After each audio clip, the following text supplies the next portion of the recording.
June 5, 1850, marked the entry of Patrick Floyd Jarvis Garrett into the biological record of Chambers County, Alabama.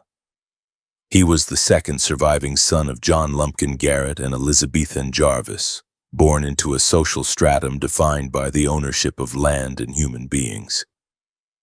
The Garrett family estate was an operational agricultural complex dependent on the forced labor of 56 enslaved people who planted, tended, and harvested cotton and tobacco.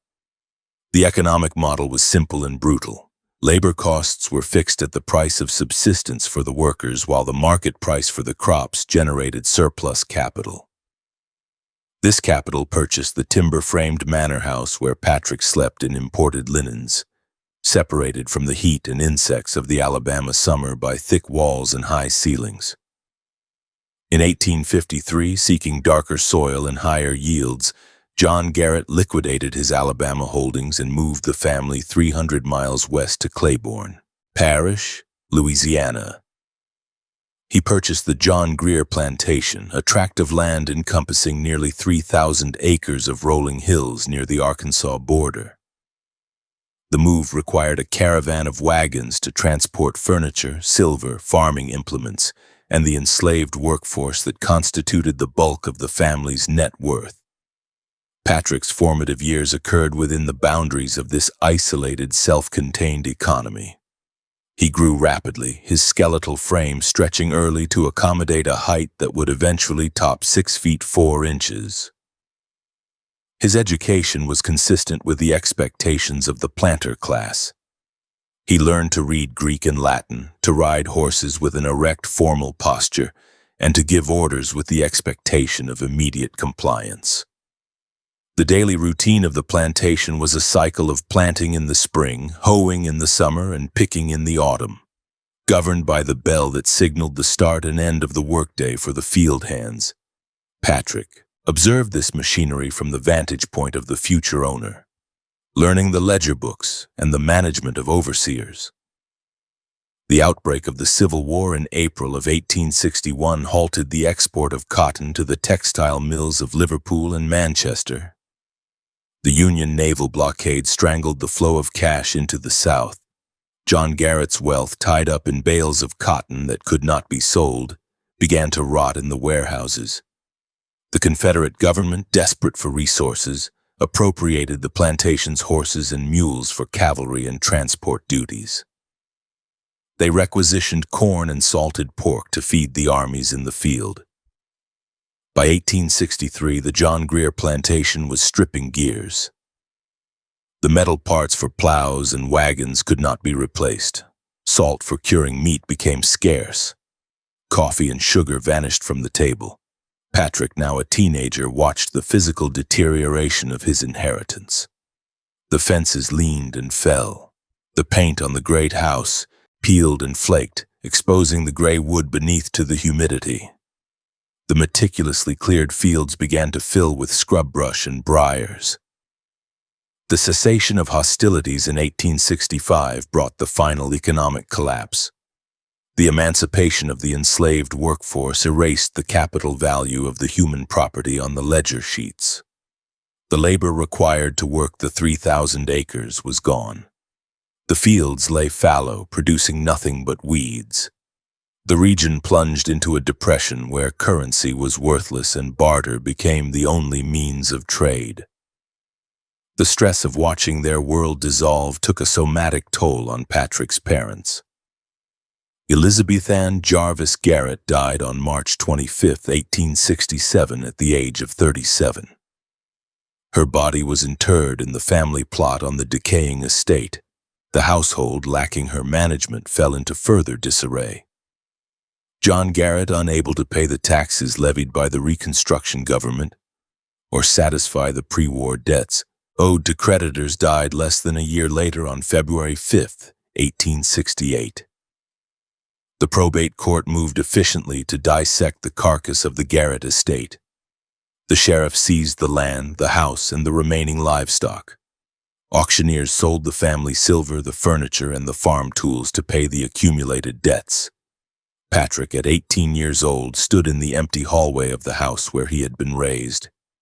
He possessed the clothes on his back, a few personal items, and a realization that the social status of his birth was now a fiction. He had no trade skills, no land, and no money. The Louisiana of his childhood was a graveyard. On January 25, 1869, he walked away from Claiborne Parish. He traveled west, crossing the Sabine River into Texas, a region that retained a rougher, more functional economy based on cattle rather than cotton. He arrived in Lancaster, Dallas County, Texas, in the early spring of 1869. The town was a collection of raw lumber buildings and muddy streets, functioning as a supply hub for the cattle drives moving north. Garrett presented himself to a local rancher named George Kleberg and requested work. He was hired as a cowboy for $20 a month and found. The transition from the son of a plantation owner to a hired laborer was physical and immediate. The workday began before dawn and ended after dark. Garrett learned to rope cattle, a skill that required timing and the manipulation of a stiff hemp lariat. He learned to flank calves for branding, grabbing the animal by the loose skin of the flank and the leg to flip it onto its side in the dust. He smelled the burning hair and hide as the red-hot iron seared the owner's mark into the animal's flesh. The cattle drives were exercises in logistics and endurance. Garrett spent weeks in the saddle, moving herds of longhorn cattle through the brush country. The terrain was hostile, covered in mesquite thorns and cactus. The cattle were semi-wild, prone to stampeding at the sound of thunder or the scent of a predator. Garrett learned to sleep on the ground wrapped in a wool blanket, using his saddle as a pillow to protect his head from insects. He ate beans, salted pork, and cornbread cooked in a Dutch oven over a cow chip fire. He drank water from muddy creeks filtered through his hat brim. The physical labor thickened his muscles and calloused his hands. The sun darkened his skin. The refined speech of his youth began to merge with the drawl of the Texas cowhand. He saw men die from horse kicks, drowning in river crossings, and infections from untreated cuts. He learned that in the West, a man's survival depended entirely on his own competence and his equipment. By 1875, the cattle economy had stabilized, but the wages remained low. Garrett heard reports of the commercial buffalo hunt in the Texas Panhandle. The hide market was booming, driven by industrial demand for leather, belting to run steam engines in the north. A single buffalo hide could sell for $3 to $4, a week's wages for a cowboy. The math was compelling. Garrett traveled to Fort Griffin, a frontier outpost that existed to service the hide trade. The town was a grid of saloons, gambling halls, and supply stores populated by men who made their living killing animals. Garrett pooled his limited funds to outfit himself for the hunt. He purchased a wagon, a team of mules, kegs of black powder, lead bars for casting bullets, and skinning knives. His primary investment was a Sharps Model 1874 rifle. This weapon was a single-shot breech-loader chambered for the .50-90 cartridge. It fired a lead slug weighing nearly 500 grains propelled by 90 grains of black powder. The rifle was heavy with a thick octagonal barrel designed to absorb heat and recoil. It was a tool designed for industrial killing at long range. Garrett practiced with the weapon until he understood the ballistics intimately. He learned to estimate distance by the size of the buffalo in his sights. He learned to read the wind by watching the movement of the grass, adjusting his aim to compensate for the drift of the heavy bullet. He formed a partnership with a man named Skelton Glenn. They hired a skinner named Joe Briscoe to handle the processing of the carcasses. Briscoe was an Irish immigrant, short, stocky, and prone to dark moods when he drank.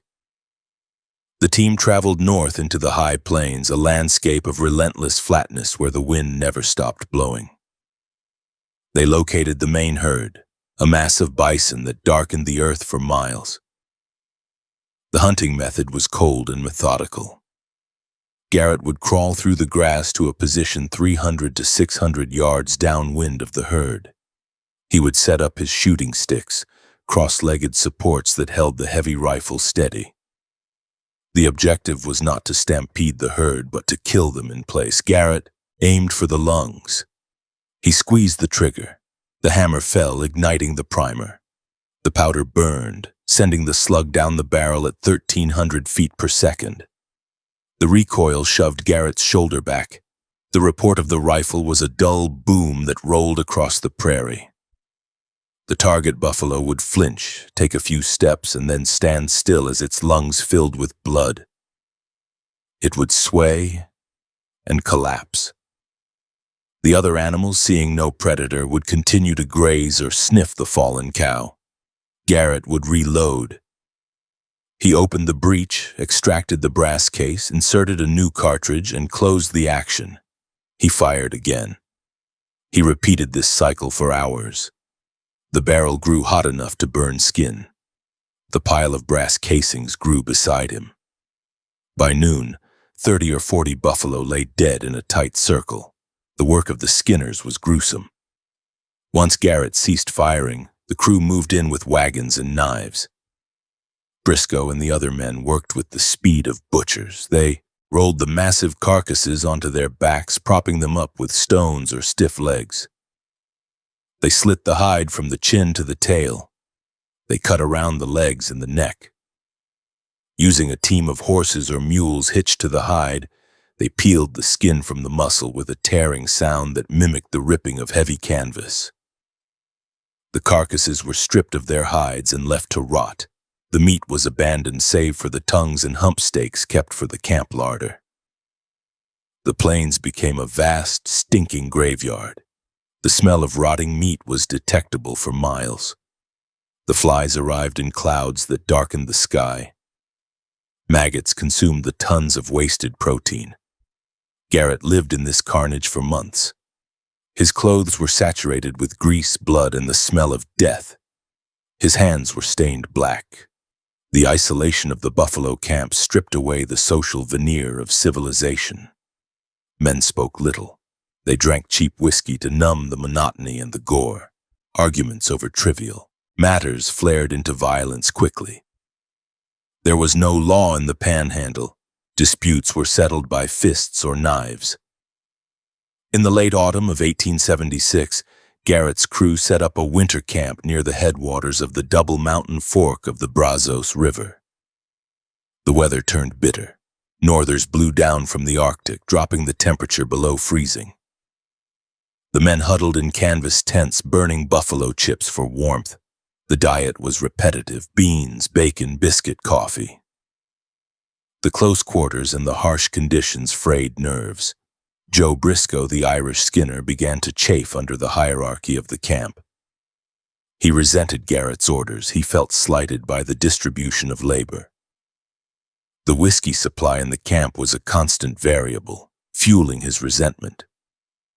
On November 4th, 1876, the tension broke. The inciting incident was banal. Garrett and Briscoe argued over the use of a communal wash basin or the organization of the camp inventory. The specific words are lost to history, but the tone was aggressive. Garrett, tired and impatient, dismissed Briscoe with a sharp rebuke, perhaps questioning his competence or his hygiene. Briscoe, who had been drinking, exploded. The accumulation of months of cold, filth, and subservience manifested in a blind rage. He stood up, kicking his seat aside. He shouted at Garrett, his face flushed red with blood and alcohol. Garrett remained seated initially, cleaning a piece of tack or perhaps his rifle. He did not engage in a shouting match. His silence seemed to provoke Briscoe further. The skinner looked around for a weapon. He spotted an axe handle, a piece of seasoned hickory used for driving tent stakes or chopping firewood. He grabbed the wood, his knuckles white on the handle. He turned toward Garrett. "I'll kill you," Briscoe screamed, or words to that effect. He charged. Garrett saw the threat. The transition from campmate to attacker was instantaneous. Garrett dropped what he was holding. He stood up, unfolding his long frame. He stepped back, creating distance, a tactical move to clear his line of fire. He did not raise his hands to block the blow. He reached for his hip. He carried a Smith & Wesson revolver, a large frame pistol loaded with .44 caliber cartridges. His hand found the grip. He drew the weapon in a single fluid motion, the barrel clearing the holster and leveling at Briscoe's center of mass. Briscoe did not stop.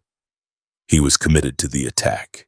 He raised the axe handle high, preparing to bring it down on Garrett's skull. The distance closed to 10 feet, 5 feet. Garrett pulled the trigger. The gunshot was deafening in the cold, still air.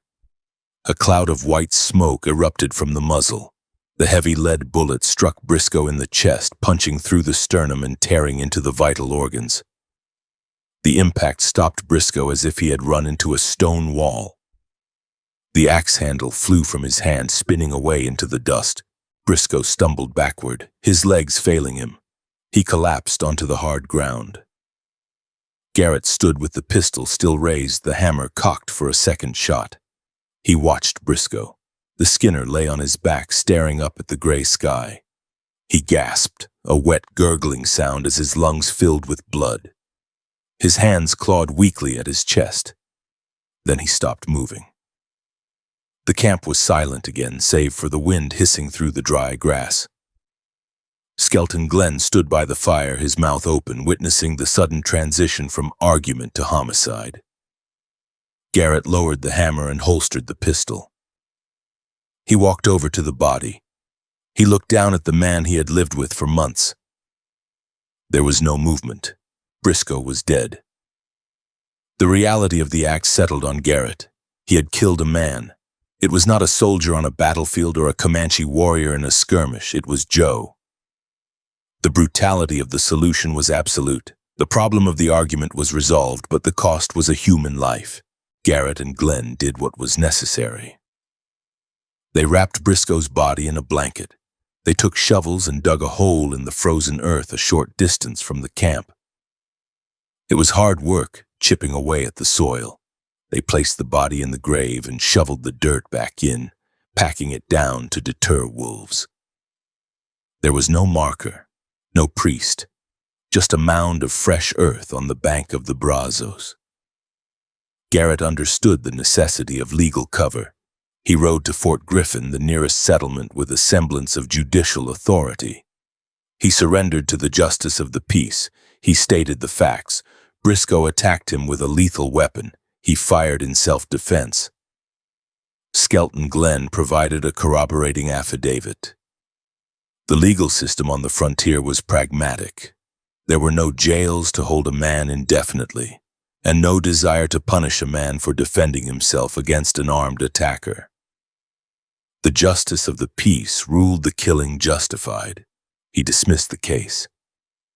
Garrett walked out of the office a free man, but the event marked a psychological turning point.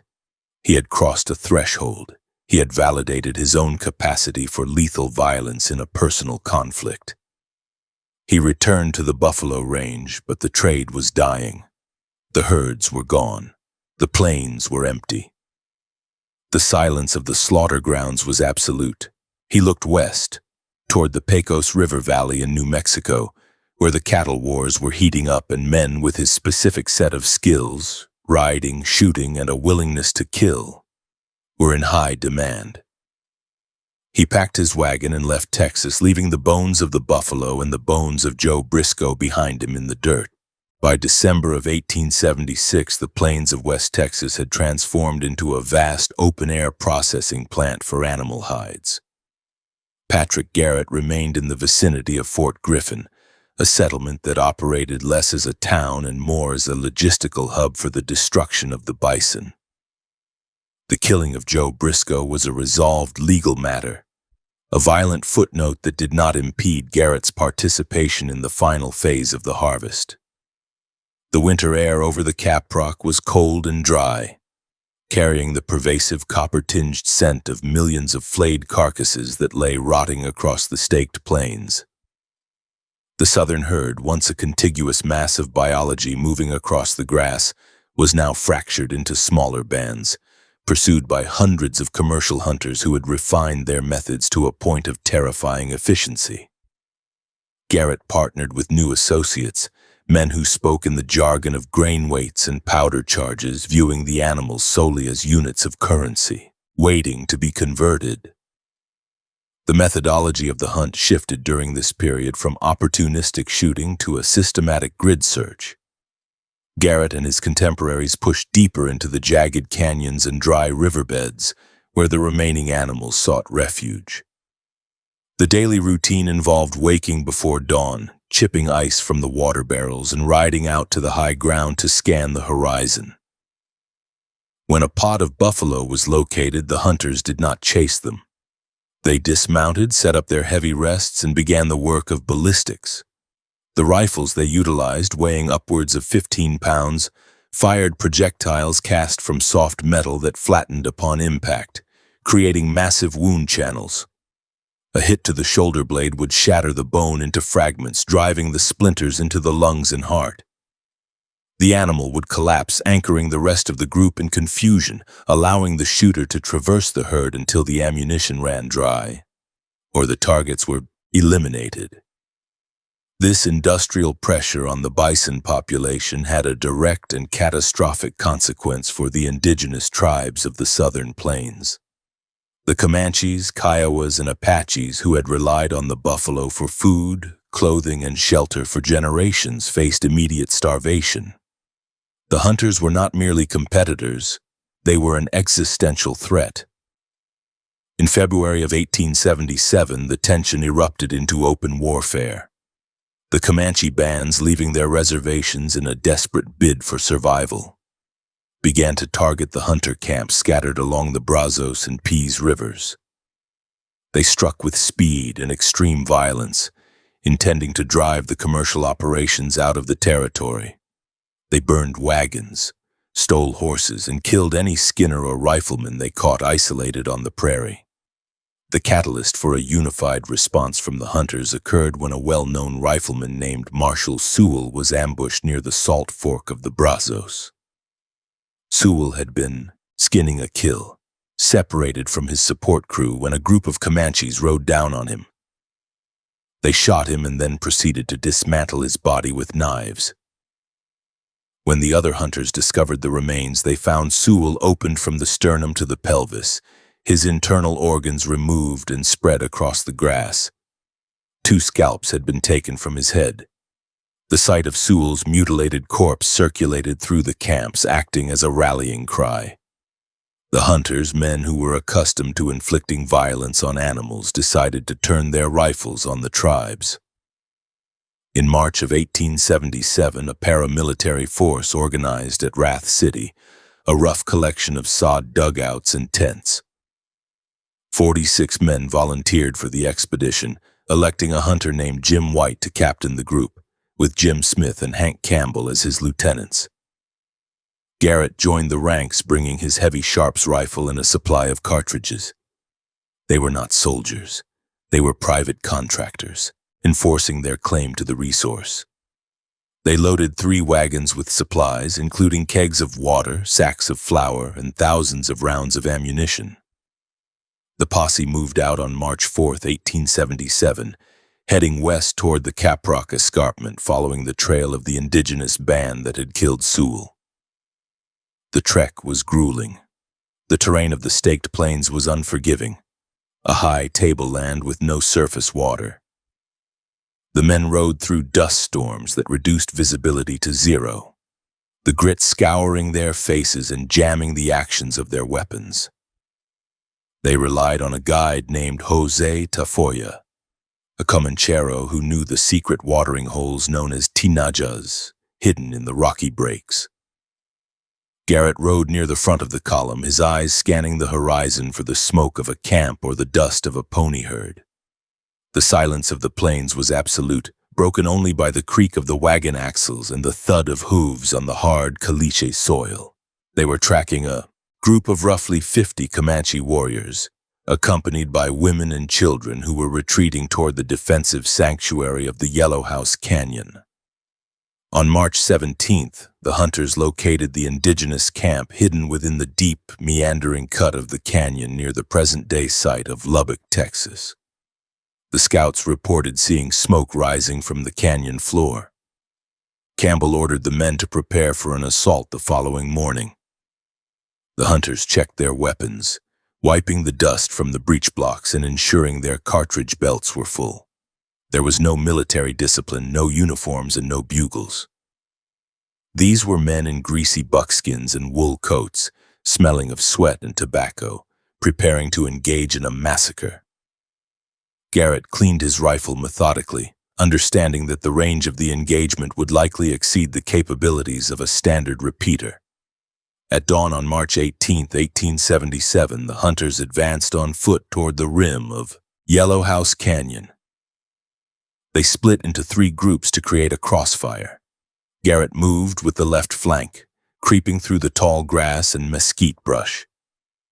Below them, the canyon floor widened, revealing the teepees of the Comanche encampment. The alarm was raised before the hunters could get into optimal position. A dog barked, or a sentry spotted a glint of metal on the ridge. The warriors in the camp reacted instantly, grabbing their weapons and rushing to defensive positions behind rocks and in the ravines that cut through the canyon walls. The battle opened with a ragged volley from the hunters on the rim. The heavy boom of the buffalo guns echoed off the canyon walls like artillery. The large-caliber projectiles tore through the hide lodges and kicked up geysers of dirt on the canyon floor. The Comanches returned fire with Winchester repeating rifles and arrows, the lighter crack of the lever-action guns contrasting with the roar of the sharps. Garrett lay prone on the limestone rim, sighting down the heavy octagonal barrel of his rifle. He fired at the flashes of movement in the rocks below. The distance was extreme, over 400 yards, but the buffalo guns were designed for exactly this type of work. The firefight intensified as the sun rose higher. The Comanches, realizing they were pinned down, began to maneuver up the side canyons, attempting to flank the hunters. They used the terrain with superior skill, moving invisibly through the brush to close the distance. Garrett and his companions found themselves under suppressed fire from unseen shooters. A hunter named Joe Jackson, positioned near Garrett, was struck by a bullet in the abdomen. The slug entered his lower torso, perforating his intestines. Jackson collapsed, screaming in agony as the contents of his gut spilled internally. There was no morphine, no surgeon. His companions dragged him back from the rim, leaving him to writhe in the dirt while the battle raged on. The heat became a significant factor. There was no water on the rim, and the hunters had left their canteens with the horses to reduce weight. Their mouths grew dry, their tongues swelling as they swallowed the black powder smoke drifting from their rifles. The Comanches, fighting for the lives of their families, displayed a ferocity that stunned the commercial hunters. They laid down a suppressing fire that kept Garrett and the others with their heads pressed into the dirt. A bullet struck another hunter, Jim Smith, smashing into his shoulder and rendering his arm useless. The cries of the wounded men mixed with the gunfire. By mid-afternoon, the momentum had shifted. The hunters were running low on ammunition, and the Comanches had successfully flanked their position, threatening to encircle them. Campbell gave the order to retreat. It was a chaotic withdrawal. Garrett and the able-bodied men provided covering fire while others carried the wounded. They scrambled back to the wagons, loading the bleeding men onto the rough wooden beds. The Comanches did not pursue them onto the open plain, content to have defended their families and held their ground. The Battle of Yellow House Canyon ended not with a decisive victory for the hunters, but with a dusty, humiliating retreat. The return journey to Fort Griffin was a nightmare of pain for the wounded. The wagons had no springs, and every bump in the trail sent shockwaves of agony through Joe Jackson's body. The wound in his stomach turned septic. He developed a high fever, hallucinating as the infection spread through his blood. Garrett listened to the man's delirium for days, a constant reminder of the consequences of the skirmish. Jackson died a slow, miserable death before they reached medical aid, his body finally failing after days of torment. The hunters buried him on the trail, another casualty of the hide trade. Despite the tactical defeat at the canyon, the strategic war was already won by the hunters. The constant harassment and the relentless destruction of the food source made it impossible for the tribes to remain on the plains. By the summer of 1877, the last free-roaming bands of Comanches and Kiowas were surrendering, starving and broken, to the reservations in Oklahoma. The buffalo were gone. Garrett rode across the Panhandle in late 1877 and saw the result of his labor. The land was silent. The great thunder of the herds had been replaced by the sound of wind whistling through the ribs of skeletons. The skinners had done their work so thoroughly that they had unemployed themselves. Garrett returned to Fort Griffin, but the boomtown was fading. The piles of hides that had once towered like haystacks were gone, shipped east by the ton. The saloons were quieter, the money drying up. Garrett, now 27 years old, found himself at a crossroads. He had mastered the trade of killing buffalo, but the trade no longer existed. He had dabbled in war, but there was no glory in it, only the memory of Joe Jackson screaming in the back of a wagon. He began to look further west, to the Pecos River Valley in New Mexico territory. Reports filtered back of a new economy rising there, one based on free-range cattle and the chaotic transfer of ownership that passed for commerce. In January of 1878, Garrett packed his belongings. He possessed his rifle, a few horses, and the clothes on his back. He did not have a fortune to show for the years of slaughter, as he had spent his earnings as fast as he made them on whiskey and cards in the gambling halls of the fort. He traveled west, crossing the border into New Mexico. The landscape changed from the flat, grassy plains to a more rugged, broken country of mesas and arroyos. He arrived in Fort Sumner later that year, a former military outpost that had been converted into a civilian settlement. The fort sat on the banks of the Pecos River, a muddy alkaline stream that wound through the high desert. Fort Sumner in 1878 was a sanctuary for the drift of the frontier. It was populated by a mix of Hispanic farmers, sheep herders, and a transient class of Americans who had left Texas for reasons they preferred not to discuss. The buildings were adobe, thick-walled structures that stayed cool in the searing summer heat. Garrett rented a room and began to integrate himself into the local economy. He worked odd jobs, initially digging irrigation ditches for the local patron Pete Maxwell. It was humble, back-breaking labor, a steep decline from the days of being a master hunter, but Garrett accepted it with a stoic pragmatism. His height and his command of the Spanish language, which he picked up quickly, helped him navigate the social structure of the territory. He became a familiar figure in the saloons of Fort Sumner, a towering man who drank steadily but rarely lost control. He found that his skill with a deck of cards was a more reliable source of income than manual labor. He began to run a Monte table, dealing cards to the cowboys and rustlers who drifted through the settlement. It was in this capacity, as a gambler and a fixture of the barroom, that he began to observe the political currents of New Mexico. The territory was divided by the Lincoln County War, a violent feud between rival economic factions that had turned the region into a combat zone. Although the main hostilities of the war were winding down by the time Garrett established himself, the aftershocks were still being felt. Men rode armed at all times. Alliances were shifting and dangerous. The law was non-existent, or worse, it was a weapon used by one side to bludgeon the other. Garrett watched and waited, keeping his opinions to himself. He saw that in a land without effective governance, a man with a steady hand and a willingness to act could rise quickly. He also began to notice a young man who frequented the dance halls and gambling tables of Fort Sumner. This youth was slight of build, with prominent front teeth and a ready smile that concealed a volatile nature. He was known by several names: Henry Antrim, William Bonney, or simply the Kid. The Kid was a veteran of the Lincoln County War, a regulator who had killed men and was currently a fugitive with a price on his head. Garrett and the Kid moved in the same social circles. They drank at the same bars. They gambled at the same tables. They were not friends in the intimate sense, but they were associates who shared the camaraderie of the frontier outsider. Garrett observed the Kid's recklessness, his charisma, and the violent potential that simmered beneath his boyish exterior.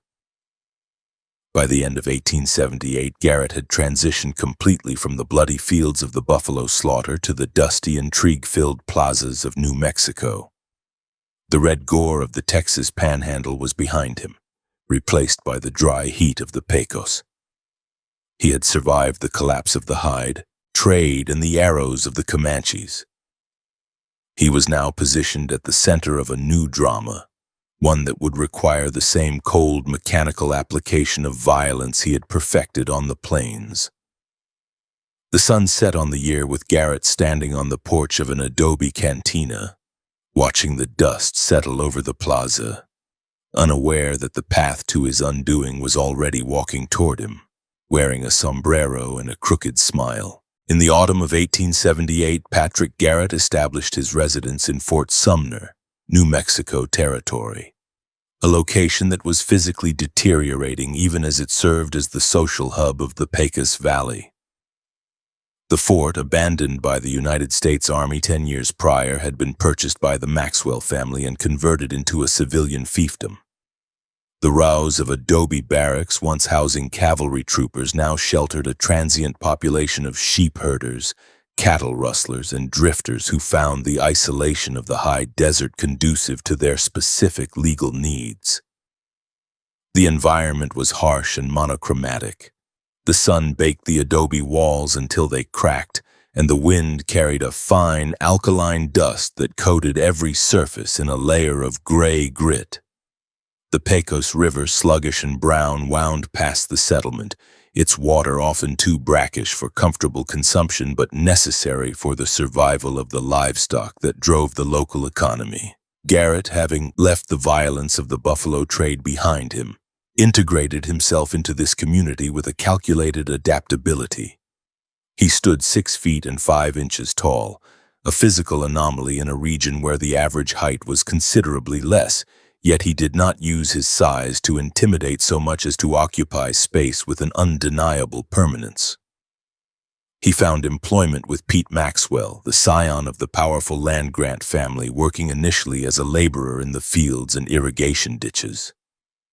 The work was grueling, involving the manual excavation of heavy, wet earth to direct water from the river to the alfalfa fields, but Garrett performed it without complaint. This willingness to engage in manual labor, despite his background as a plantation heir and a master hunter, earned him a begrudging respect from the local Hispanic population. He learned the local dialect of Spanish fluently, adopting the cadence and the idioms of the New Mexican natives, which allowed him to navigate the social strata of the territory with an ease that eluded most Anglo newcomers. His integration into the community was solidified through marriage. In 1879, Garrett courted Juanita Martinez, a local woman from a respected family. The courtship was brief and conducted according to the strict social protocols of the Catholic community. They were married in the chapel at Fort Sumner, a ceremony that formally bound Garrett to the people of the valley. However, the domestic stability was short-lived. Within weeks, Juanita fell ill. The medical care in Fort Sumner was primitive, relying on midwives and folk remedies, and the local practitioners could not halt the decline. Juanita died soon after the wedding, and Garrett buried her in the dusty cemetery behind the old fort, marking the grave with a simple wooden cross. He did not leave the valley. Instead, he rebuilt his life. And on January 14th, 1880, he married Apolinaria Gutierrez, a union that was pragmatic as well as personal. ensuring his continued status within the clan structure of the settlement. During this period, Garrett transitioned from field labor to the service industry. He took a position as a bartender at Beaver Smith's Saloon, a dark, low-ceilinged establishment housed in one of the repurposed Army buildings. The saloon was the nerve center of Fort Sumner, a place where news, money, and contraband circulated freely. The air inside was permanently thick with the smoke of cheap tobacco and the smell of unwashed bodies. Garrett stood behind the plank bar, pouring whiskey that burned the throat and serving meals of beans and chili to men who ate with their hats on. It was in this capacity that he began to associate regularly with the outlaw element of the territory, specifically a young man named William Bonney, known colloquially as the Kid. The relationship between Garrett and Bonney during the years of 1879 and 1880 was defined by proximity rather than deep affection. They were not partners in crime, nor were they sworn brothers. They were simply two men inhabiting the same small, isolated space at the edge of civilization. Bonney was a frequent patron of Beaver Smith's Saloon. He was slight of build, with small hands and a mouth that seemed crowded by slightly protruding front teeth.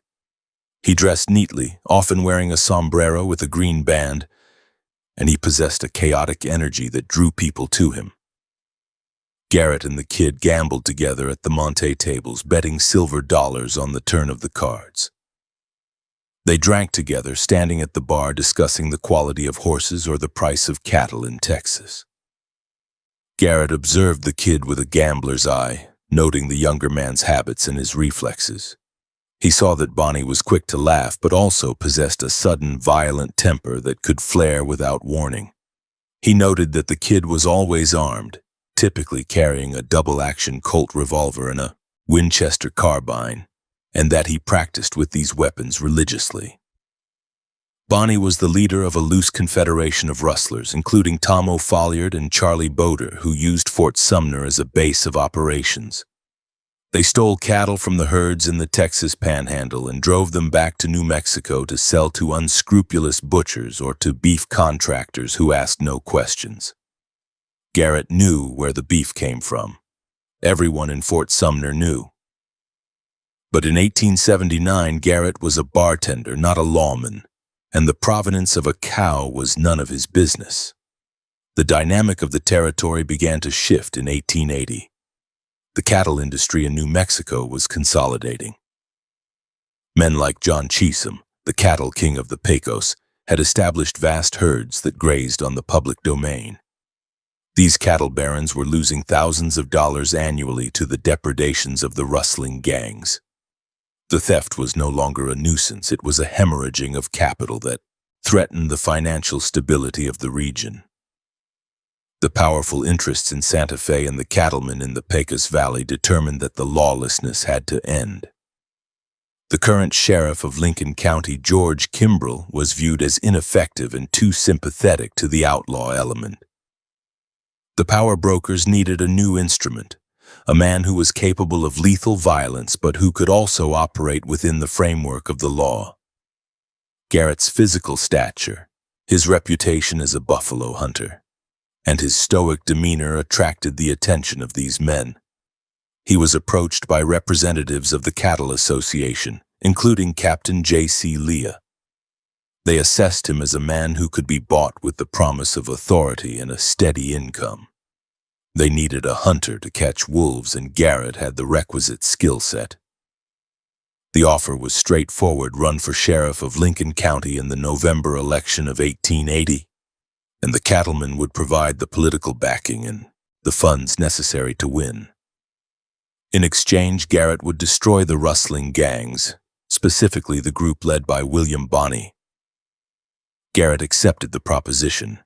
He was 30 years old, with a wife to support and no desire to pour whiskey for the rest of his life. He saw the shrievalty not as a moral crusade but as a business opportunity and a step up the social ladder. He began to campaign, riding through the vast county to solicit votes. Lincoln County in 1880 was an enormous jurisdiction, covering nearly 1/5 of the entire territory. Garrett visited the remote plazas and the isolated ranches, speaking to the voters in Spanish and English. He promised order. He promised that the theft of livestock would stop. He did not campaign on a platform of reform, but on a platform of enforcement. The kid watched Garrett's transformation from drinking companion to political candidate with a mixture of amusement and arrogance. Bonnie did not believe that Garrett would actually turn on him. They had shared too many meals, played too many hands of cards. The kid assumed that the code of the West, a nebulous concept of loyalty among rogues, would protect him. He continued his rustling operations, brazenly stealing cattle and horses, confident that his position in Fort Sumner was secure. He underestimated Garrett's ambition and his capacity for compartmentalization. Garrett had killed Joe Briscoe over a camp dispute. He would not hesitate to kill an acquaintance for a salary and a pension. In the late summer of 1880, prior to the election, Garrett had a conversation with Bonnie. The details of the meeting were never recorded in a ledger, but the substance was a final warning. Garrett found the kid in one of the saloons, or perhaps on the street near the Maxwell house. He told Bonnie that he intended to win the election, and that once he pinned on the badge, the rules would change. He advised the kid to leave the territory, to go to Mexico or Arizona, anywhere but Lincoln County. Bonnie laughed. He told Garrett that he liked it in Fort Sumner, that the girls were pretty and the whiskey was cheap. He dismissed the warning as the posturing of a candidate. This refusal to depart sealed his fate. Garrett walked away from the conversation knowing that he would eventually have to hunt the boy down. The election was held on November 2nd, 1880. The voting process was rough, with ballots often cast under the supervision of armed men. But the result was decisive. Patrick Garrett was elected sheriff of Lincoln County, defeating George Kimbrell. Although his term would not officially begin until January 1st, 1881, the urgency of the criminal situation required immediate action. The territorial governor and the local judges deputized Garrett immediately, granting him the authority to raise a posse and pursue the outlaws. Garrett wasted no time. He assembled a group of men who were loyal to him and skilled with weapons. He did not choose the rowdy drifters of the saloon. He chose men who could ride hard and shoot straight. He obtained arrest warrants for William Bonney, Charlie Boder, Tom O'Folliard, and others involved in the recent killing of a deputy at the Great House Ranch. The transition was complete. The bartender was gone. The sheriff stood in his place, wearing a long coat to cut the winter wind and checking the action of his Winchester rifle. The weather turned cold in late November. The wind swept down from the Sangre de Cristo Mountains, freezing the mud in the roads and coating the trees in rime ice. Garrett began to gather intelligence on the kid's movements. He utilized his network of spies within the Hispanic community, people who smiled at the kid but feared the instability he brought. He learned that Bonney was still operating in the area, moving between Fort Sumner, Las Vegas, and the small ranching outpost of White Oaks. The kid was becoming reckless, engaging in shootouts and defying the local authorities. In mid-December, Garrett received word that the kid and his gang were heading back toward Fort Sumner from the west. Garrett formulated a plan to ambush them. He knew the kid's habits. He knew that Bonney would likely come to Fort Sumner to see friends and resupply. Garrett took his posse and occupied the old hospital building in Fort Sumner, a structure that the gang was known to use. He placed his men in the shadows, waiting for the sound of hoofbeats. On the night of December 19th, 1880, a thick fog blanketed the Pecos Valley. Visibility was reduced to a few yards. The air was damp and bone-chillingly cold. Garrett and his men sat in the dark, their breath pluming in the silence. Around 8 in the evening, they heard the approach of horses. The gang was riding into town. Garrett signaled his men to be ready. He stepped out onto the porch of the building, peering into the mist. The riders materialized out of the fog. The man in the lead was riding a white horse, a detail that Garrett noted instantly. He assumed, based on previous observations, that the kid would be riding in the front. Garrett raised his rifle. He shouted a command to halt. The rider on the white horse reacted by reaching for his pistol. Garrett did not hesitate. He fired. The flash of the rifle illuminated the fog for a split second. The bullet struck the rider in the chest, knocking him from the saddle. The other riders scattered, wheeling their horses and galloping back into the darkness, firing wild shots as they fled. The man on the ground groaned and then fell silent. Garrett and his deputies advanced cautiously, weapons raised. When they examined the body, they discovered that they had not killed the kid. The dead man was Tom O'Folliard, the kid's close friend and lieutenant. The bullet had severed an artery near the heart. O'Folliard died in the dirt of the Fort Sumner Plaza, clutching his chest. Garrett looked down at the body. It was a mistake, a misidentification in the fog, but it was also a message. The game had changed. The casual gambling and drinking were over. Garrett had drawn blood. He ordered the body moved and prepared for burial. He knew that the kid was out there in the dark, cold and angry, and that the pursuit was just beginning. The killing of O'Folliard stripped away any remaining pretense of friendship between the two men. Garrett was now the hunter, and Bonnie was the prey. The sheriff regrouped his men. He knew the gang would be demoralized by the loss of O'Folliard and the ferocity of the ambush. They would be looking for shelter, a place to hide from the winter storm that was building on the horizon. Garrett studied the map of the area in his mind. He anticipated their next move. They would head east, toward the stone dugout at Stinking Springs, a desolate spot where they could hole up and defend themselves. Garrett checked his ammunition. He ensured his men were fed and their horses rested. He was relentless, driven by the professional obligation he had accepted and the personal knowledge that if he did not kill the kid would likely kill him. He mounted his horse and led the posse out of Fort Sumner, riding into the teeth of the approaching blizzard. The shadows that had hung over Fort Sumner for 2 years were now fully realized, manifesting as armed men riding through the snow, intent on finalizing a dispute that could only be settled with gunpowder. The year 1880 ended not with a celebration, but with the grim determination of a man riding to an execution. The killing of Tom O'Folliard on December 19, 1880, functioned as the opening salvo of a siege that would define the winter of that year. Patrick Garrett did not pause to celebrate the tactical success of the ambush in Fort Sumner.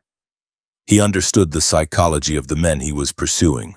They were young, adrenaline-fueled, and currently panicked by the sudden, violent death of their comrade in the fog.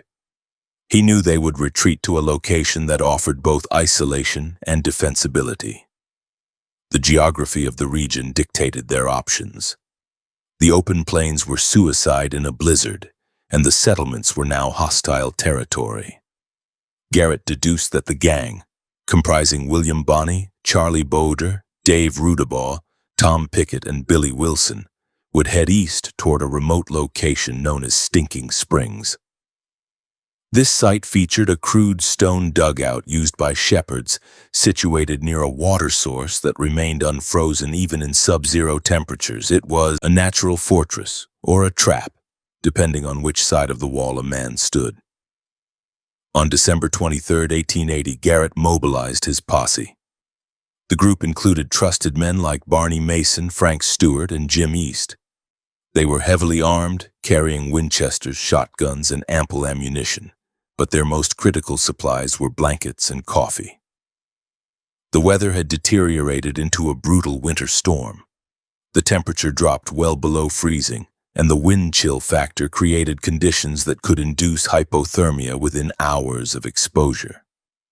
Snow drove horizontally across the plains, obscuring landmarks and cutting through the layers of wool and leather the men wore.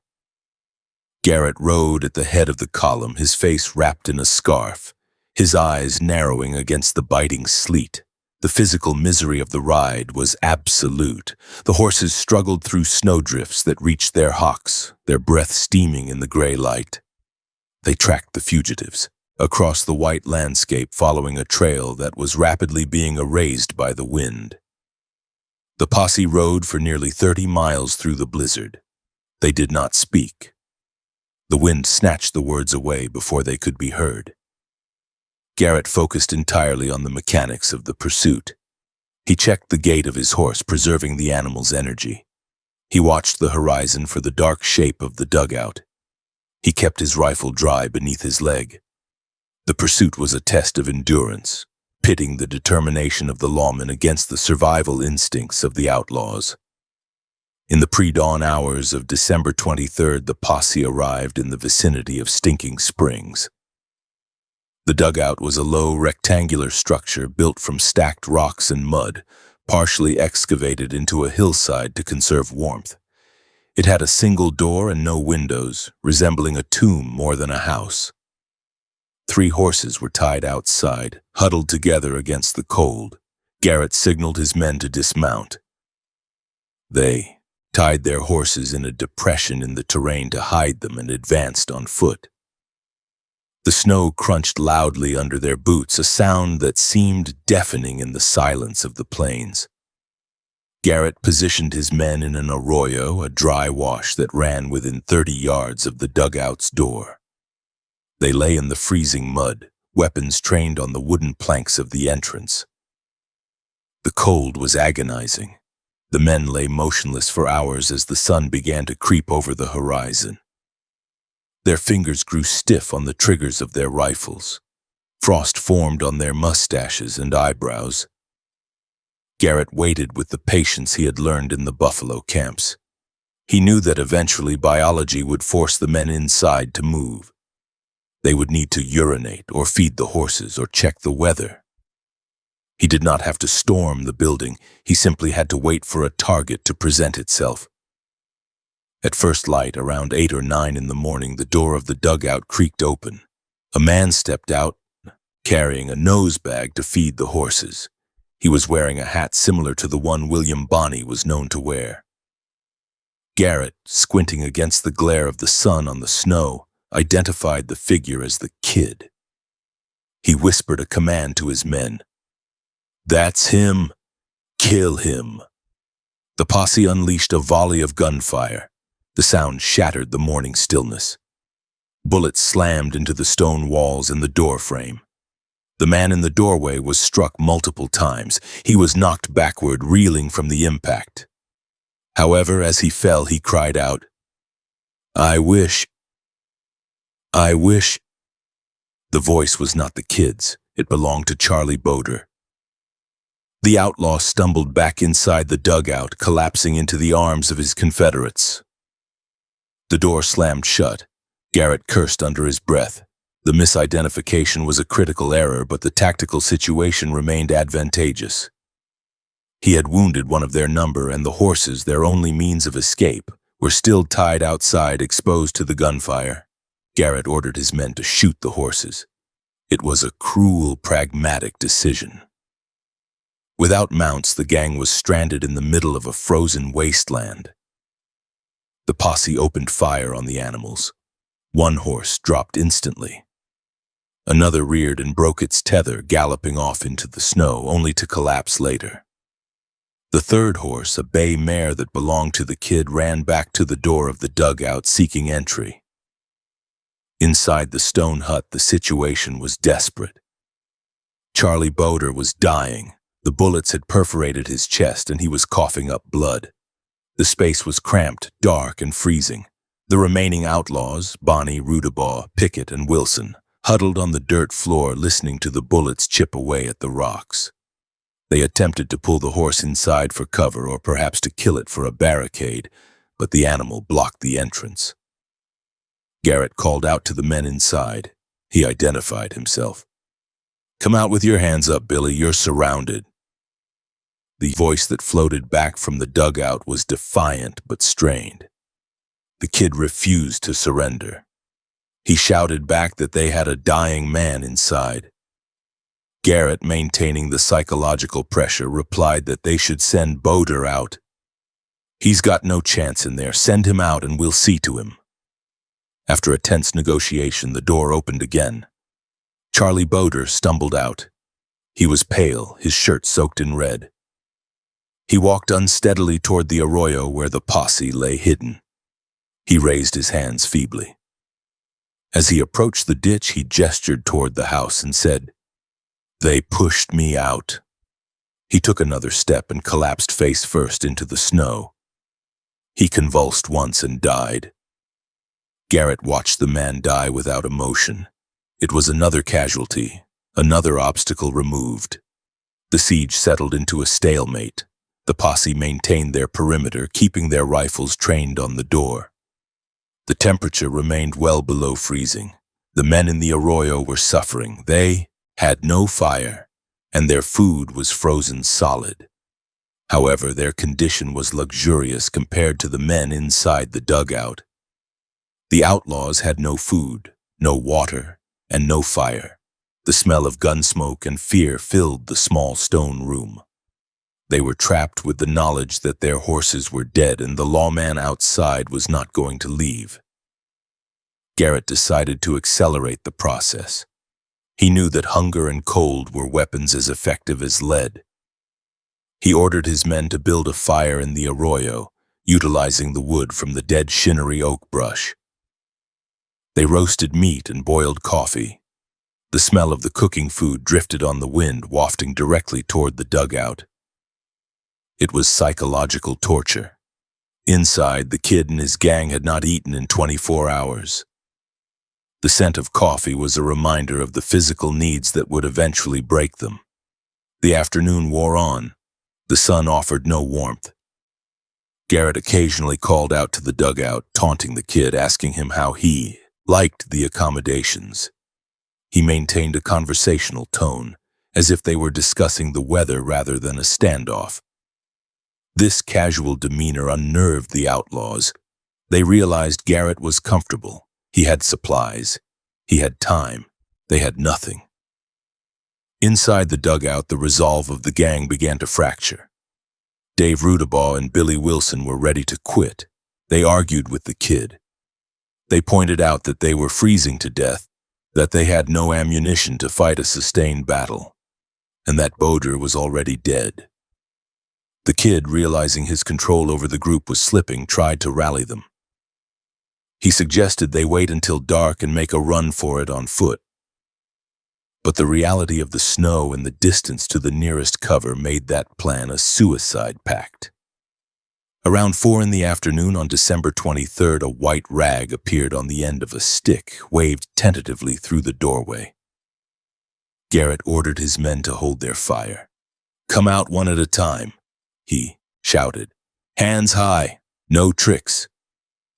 The door opened fully. The first man to emerge was Tom Pickett. He walked with his hands raised, shivering violently. He was followed by Dave Rudabaugh, then Billy Wilson. Garrett's men covered them, directing them to move to the side and kneel in the snow. Finally, William Bonney stepped out. He looked smaller than his legend suggested. He was thin, his clothes hanging loosely on his frame. He did not look defeated so much as annoyed. He walked toward Garrett, his hands raised, a crooked smile on his face. "Hello, Pat," he said. "Hello, Billy," Garrett replied. The deputies moved in, patting the men down and removing their weapons. They found pistols, knives, and ammunition. They handcuffed the prisoners. The kid watched as they shackled his wrists. He made a joke about the cold, trying to maintain his bravado. Garrett did not laugh. He checked the irons to ensure they were secure. He was not a friend anymore, he was a jailer. The immediate problem was the logistics of transport. They were miles from civilization in a blizzard with 5 prisoners and fewer horses than they started with. The posse allowed the prisoners to warm themselves by the fire and gave them some of the leftover food.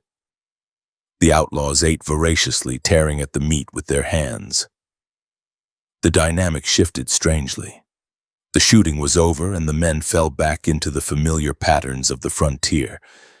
They talked about the siege, critiquing the shots and the decisions made.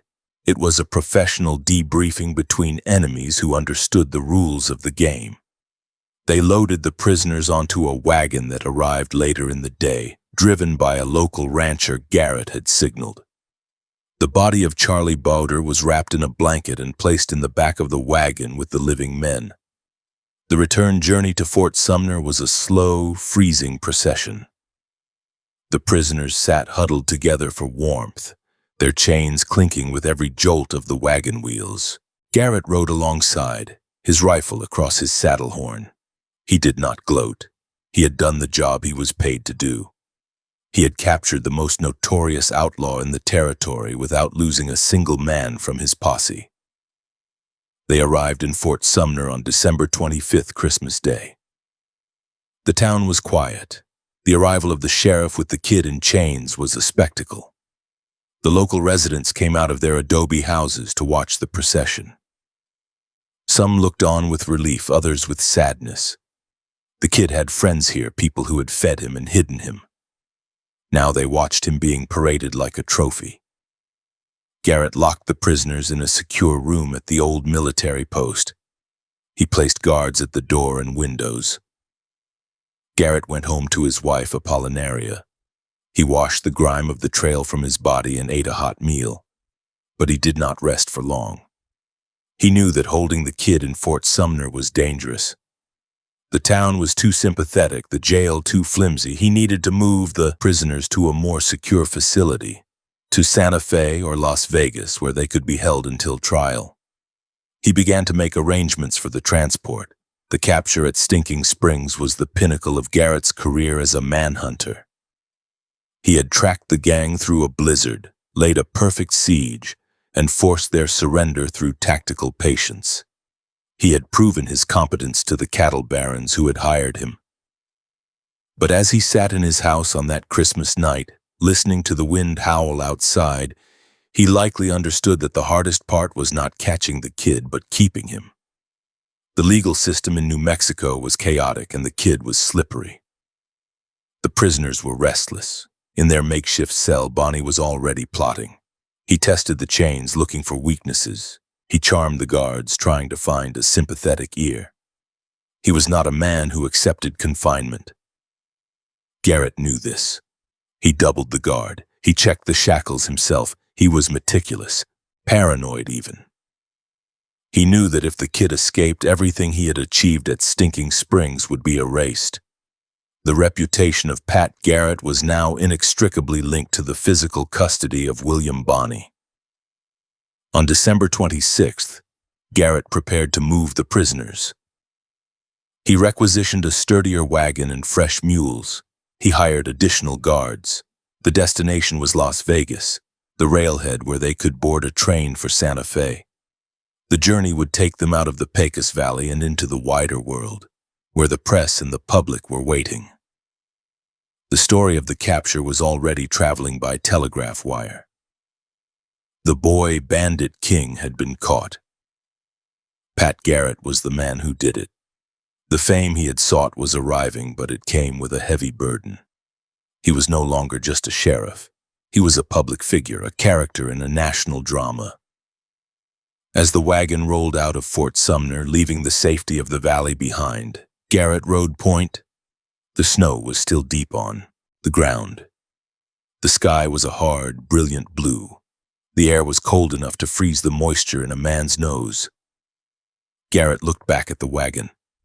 The kid was singing a song, his voice carrying clearly in the thin air.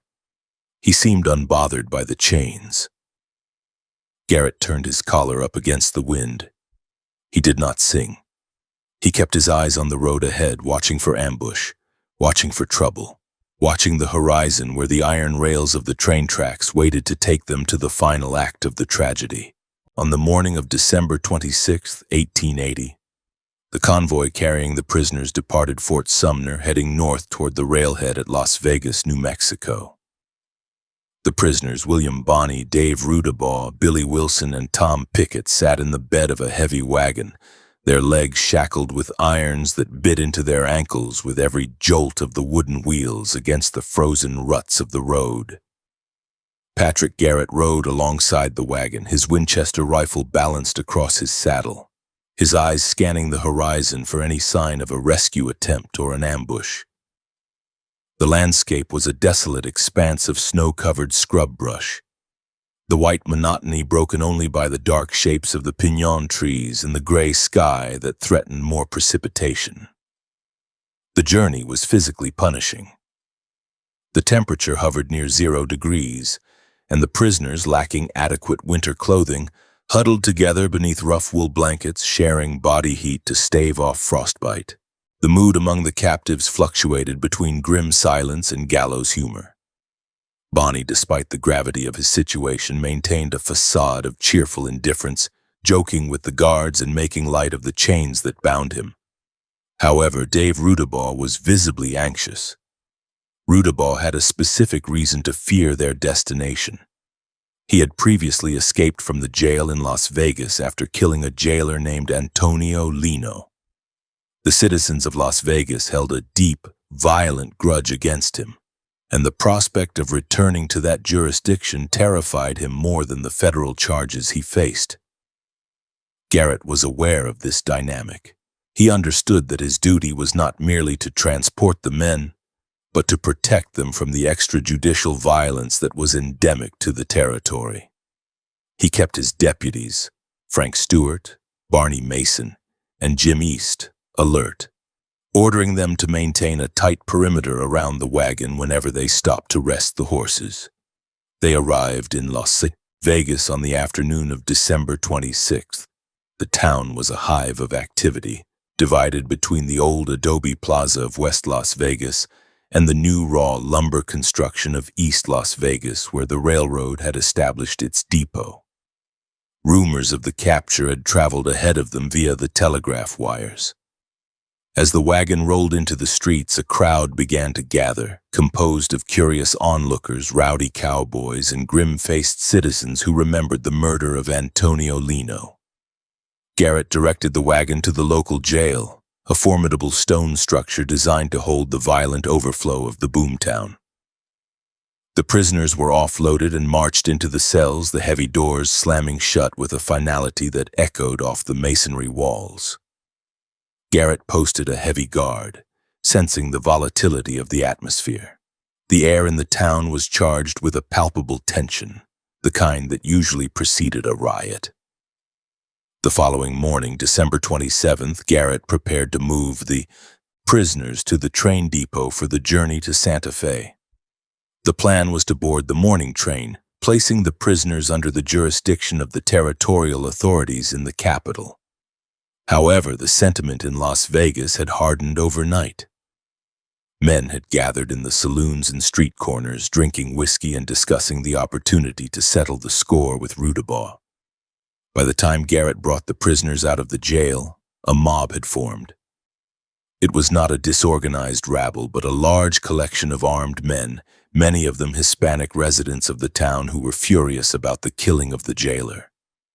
They lined the streets and crowded the platform at the depot, their weapons openly displayed. Garrett moved the prisoners onto the train car, a standard passenger coach with wooden benches and glass windows. He seated the outlaws in the center of the car and positioned his deputies at the doors and windows. The shackles remained on their wrists and ankles. Outside, the crowd surged forward, surrounding the train. The noise was a dull roar of shouting voices demanding that Rudabaugh be handed over to them. They did not care about the kid or the others. They wanted the cop killer. The mob leaders pushed toward the steps of the train car, shouting threats at the lawman. The engineer, frightened by the display of firearms, hesitated to engage the throttle. The train sat hissing on the tracks, the steam engine idling while the human pressure cooker built around it. Garrett stepped out onto the metal platform at the end of the car. He looked down at the sea of angry faces. He was physically imposing, his tall frame blocking the entrance to the coach. He held his revolver in his hand, not pointing it directly at the crowd but keeping it visible. A local official, the sheriff of San Miguel County, approached the train and demanded custody of the prisoners, claiming that they should be held in Las Vegas to answer for local crimes. Garrett refused. He stated that he held federal warrants and that the prisoners were the property of the United States government. The local sheriff argued, gesturing to the armed men behind him, implying that Garrett had no choice in the matter. The situation escalated when members of the mob began to climb onto the train platforms and peer through the windows. The prisoners inside were terrified. Rudabaugh cowered on the floor, certain that his death was imminent. Bonnie, observing the chaos, shouted to Garrett, "Pat, give us guns. If we're going to die, let us die fighting." It was a serious request. The kid preferred a shootout to a lynching. Garrett ignored him, keeping his focus on the mob. He addressed the crowd in Spanish, his voice projecting over the noise. He told them that he would not give up the prisoners. He declared that if the mob attacked the train, he would arm the outlaws and they would kill as many of the attackers as possible before they went down. This ultimatum gave the mob pause. The prospect of facing a desperate Billy the Kid and Dave Rudabaugh, armed and cornered, was a significant deterrent. Garrett stood his ground, his face set in a mask of cold determination. He instructed the engineer to get the train moving immediately, or he would shoot him. The engineer pulled the lever. The drive wheels spun on the icy tracks, gaining traction with a screech of metal on metal. The train lurched forward. The mob, realizing the moment had passed, fell back. Garrett remained on the platform until the train cleared the depot and picked up speed, leaving the angry citizens of Las Vegas behind in a cloud of coal smoke. The journey to Santa Fe took several hours, the train winding through the Glorieta Pass. The interior of the car was quiet, the adrenaline of the standoff fading into exhaustion. The prisoners watched the landscape roll by, the pine forests and red earth flashing past the windows. They arrived in Santa Fe later that day. The territorial capital was a stark contrast to the rough bustle of Las Vegas. It was an ancient city of narrow streets and adobe walls, the seat of political power in New Mexico. Garrett marched his prisoners to the Santa Fe jail, a dungeon-like facility located near the plaza. He handed custody over to the local authorities, receiving a receipt for the bodies of William Bonney, Dave Rudabaugh, Billy Wilson, and Tom Pickett. For the next 3 months, the kid remained in the Santa Fe jail. The conditions were miserable. The cells were damp, infested with vermin, and poorly ventilated. The food was a monotonous slurry of beans and stale bread. Garrett returned to his duties in Lincoln County, but he kept a close watch on the legal proceedings. The territory was preparing a major case against the kid. The prosecutor, Simon Bolivar Newcomb, and the attorney general intended to try Bonney for the murder of Sheriff William Brady, a crime committed during the Lincoln County War in 1878. They also prepared charges for the killing of Buckshot Roberts. The legal machinery moved slowly, grinding through the motions and writs while the kid sat in his cell, writing letters to Governor Lew Wallace demanding the pardon he believed he had been promised. During this confinement, the prisoners made several attempts to escape. They dug at the adobe walls with spoons and pieces of bedding, trying to tunnel their way to the street. They were discovered, and the guards increased their vigilance, placing the men in heavier irons. Rudabaugh was eventually separated from the group and sent back to Las Vegas to face murder charges, where he would later escape and vanish into Mexico. Billy Wilson and Tom Pickett were also dealt with separately. By March of 1881, only the kid remained as the primary focus of the territorial justice system. In late March, the venue for the kid's trial was changed to Mesilla, a town in the southern part of the territory, near the Texas border. The authorities believed that a fair trial was impossible in Lincoln County due to the lingering partisanship of the war. Garrett was tasked with transporting the prisoner again. This time, the journey involved a train ride south to the end of the line at Rincon, followed by a wagon transport to Mesilla. Garrett, accompanied by Deputy Tony Neese, collected the kid from the Santa Fe jail. Bonnie looked pale and thin from the months of confinement, but his spirit remained unbroken. He chatted with Garrett on the train, discussing the news of the day and asking about friends in Fort Sumner. They arrived in Mesilla in early April 1881. The town was a center of Confederate sympathy during the Civil War and retained a distinct Southern character. The jail in Mesilla was a strong adobe building, and the kid was placed in a heavy cell, chained to the floor. The Brady case opened on April 8, 1881, in the building that served as the courthouse. Judge Warren Bristol presided over the case. Bristol was a stern, humorless man who had little patience for the outlaw element. The courtroom was packed with spectators, many of whom had traveled miles to see the famous boy bandit. The proceedings were conducted in both English and Spanish, as the jury was composed primarily of local Hispanic citizens. The interpreter translated the testimony, slowing the pace of the trial. The prosecution presented evidence that Bonnie, along with other regulators, had ambushed Sheriff Brady on the main street of Lincoln on April 1, 1878. Witnesses described the gunfire, the sheriff falling, and the kid running out to retrieve a rifle from the body. The defense, appointed by the court, argued that the killing was an act of war and that the kid was acting under the orders of a legally constituted posse.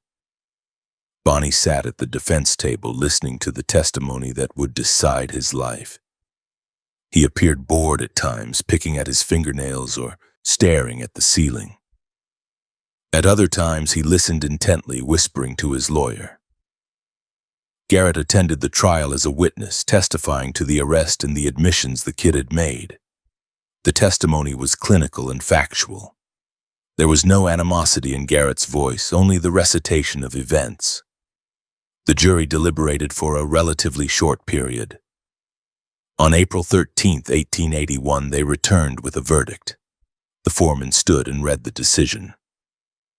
Guilty of murder in the first degree. The courtroom erupted in murmurs. Judge Bristol called for order. He scheduled the sentencing for passing the death warrant. On that day, the kid stood before the bench. The judge asked if he had anything to say. Bonnie reportedly told the judge to go to hell, though the court transcripts were more subdued. Judge Bristol then pronounced the sentence. He stated that William Bonnie was to be taken to Lincoln, the site of the crime, and there on Friday, May 13, 1881, between the hours of 9 in the morning and 3 in the afternoon, he was to be hanged by the neck until "you are dead, dead, dead." The repetition of the word "dead" hung in the dry air of the courtroom. It was a judicial incantation intended to emphasize the finality of the law. The kid, according to legend, looked at the judge and quipped, "And you can go to hell, hell, hell." Whether he actually said it or not, the sentiment was clear. The legal battle was over. The physical battle was the only option left. Garrett took custody of the condemned man. The warrant of execution required the sheriff of Lincoln County to carry out the sentence. This meant that Garrett had to transport the kid back to Lincoln, a journey of over 150 miles across the mountains. The transport began on April 16, 1881. Garrett engaged a vehicle and a heavy guard, comprising deputies Bob Ollinger and David Woods. Ollinger was a man who genuinely hated the kid. He was a bully with a badge, known for his cruelty and his arrogance. He took pleasure in taunting the prisoner, prodding him with the barrel of his shotgun and reminding him of the rope that waited in Lincoln. The convoy moved north from Mesilla, crossing the San Agustin Pass and heading across the Tularosa Basin. The landscape was vast and empty, a desert of white gypsum sands and creosote bush. The kid sat in the back of the wagon, shackled hand and foot. He watched the mountains drift by, calculating the distance and the opportunities. He knew that once he reached Lincoln, his chances of survival dropped to 0. The jail in Lincoln was located in the old courthouse, a two-story building that had once been the store of the Murphy-Dolan faction. It was a strong building, but the kid knew every inch of it. Garrett rode with a sense of grim accomplishment. He had fulfilled his contract. He had caught the outlaw, secured the conviction, and was now delivering him to the hangman. The reward money was theoretically his, and his reputation as a lawman was solidified. However, the presence of Bob Ollinger made him uneasy. He saw the way Ollinger baited the kid, and he knew that such antagonism was dangerous. It made the prisoner desperate, and a desperate man was unpredictable. Garrett warned Ollinger to leave the boy alone, but Ollinger dismissed the sheriff's concerns, confident in the superiority of his shotgun and the heavy chains on the prisoner's wrists. They arrived in Fort Stanton on April 21st, stopping for supplies and to rest the horses. The military post was buzzing with soldiers who wanted a look at the famous killer. The kid played to the crowd, smiling and shaking his chains. He was enjoying the attention, even as the noose tightened. From Fort Stanton, it was a short ride of 9 miles to Lincoln. The town of Lincoln lay in the deep valley of the Rio Bonito, a single street lined with adobe buildings that had seen more violence than any other settlement in the West. On April 21, 1881, the wagon pulled up in front of the Lincoln County Courthouse. A crowd had gathered to watch the arrival. Garrett escorted the kid up the stairs to the second floor, where a room had been converted into a cell. There were no bars on the windows yet, so Garrett had the kid shackled to the floor. He assigned 2 deputies to guard him around the clock, Bob Ollinger and James Bell. Bell was a quiet, decent man who treated the prisoner with basic human respect. Ollinger continued his campaign of verbal abuse. Garrett established his office in the same building, down the hall from the prisoner's room. He felt that the situation was secure. The kid was chained, guarded by 2 armed men, and locked in a building with thick adobe walls. The date of execution was less than a month away. Garrett began to focus on other duties, collecting taxes and managing the administrative tasks of the sheriff's office. He believed the hard work was done. He believed the story was ending. He did not realize that by bringing the kid back to Lincoln, he had placed him on a stage where the outlaw was most comfortable, and that the chains and the guards were merely props for the final bloody act of escape. The atmosphere in the courthouse was heavy with the waiting. The kid spent his days playing cards with the guards, smoking cigarettes, and looking out the window at the street where he had once gunned down Sheriff Brady. He watched the children playing in the dirt and the people going about their business. He measured the movements of Bell and Ollinger. He noted where they placed their weapons. He noted when they relaxed. He was a predator in a cage, waiting for the keeper to make a mistake. Garrett, confident in the system he represented, failed to see that the lethal intelligence of William Bonney was not neutralized by the iron cuffs. The sheriff prepared for the hanging while the prisoner prepared for war. On April 28, 1881, the dusty thoroughfare of Lincoln, New Mexico lay quiet under the midday sun. Sheriff Patrick Garrett was notably absent from the county seat. Confident in the security measures he had established, Garrett had departed the previous day for the mining settlement of White Oaks, located roughly 35 miles to the northwest. His objective was ostensibly to collect territorial taxes and perhaps purchase lumber for the scaffold that would soon be required to hang his prisoner. He left William Bonney secured in the makeshift jail on the second floor of the courthouse, a building that had formerly served as the mercantile store for the Murphy-Dolan faction. Garrett entrusted the custody of the condemned man to 2 deputies, James Bell and Robert Ollinger. The sheriff calculated that 2 armed men were sufficient to guard one slight youth who was shackled to the floorboards with heavy iron chains. This calculation proved to be the most significant error of his career. The dynamic inside the detention room was tense and asymmetrical. James Bell was a man of moderate temperament, treating the prisoner with a professional courtesy that bordered on kindness. He engaged Bonnie in card games and conversation to pass the long hours of confinement. Conversely, Robert Ollinger was a man who derived visible pleasure from his authority. He was physically imposing, known for his prowess with a shotgun and his bullying nature. Throughout the incarceration, Ollinger had tormented Bonnie, verbally abusing him and repeatedly brandishing his double-barreled Whitney shotgun. He would load the weapon in front of the prisoner, tapping the breech and remarking on the damage the buckshot would cause to a human frame. Bonnie absorbed these taunts with a cold, quiet hatred, his eyes tracking Ollinger's movements and memorizing the routine of the guard detail. At noon on April 28th, the routine offered a fatal opening. Ollinger took 5 prisoners from the general jail across the street to the Wortley Hotel for their midday meal. This left James Bell alone in the courthouse with Bonnie. Ollinger left his shotgun leaning against the wall in the sheriff's office or the hallway, a breach of protocol that signaled his arrogance. He believed the kid was broken, or at least sufficiently neutralized by the leg irons and handcuffs. As Ollinger walked across the street, the heavy wooden door of the courthouse separated Bell and the kid from the rest of the world. The silence in the building was absolute, save for the buzzing of flies and the creaking of the floorboards. Shortly after Ollinger's departure, Bonnie requested permission to visit the privy located in the backyard of the courthouse. Bell obliged.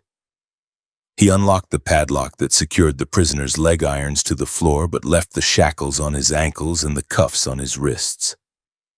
Bell escorted Bonnie down the 18 stairs of the interior staircase, through the rear door, and to the outhouse. The return trip up the stairs initiated the sequence of violence. As they ascended the narrow flight, Bell walked behind the prisoner. When they reached the landing at the top of the stairs, which turned sharply to the right toward the prisoner's room, Bonnie made his move.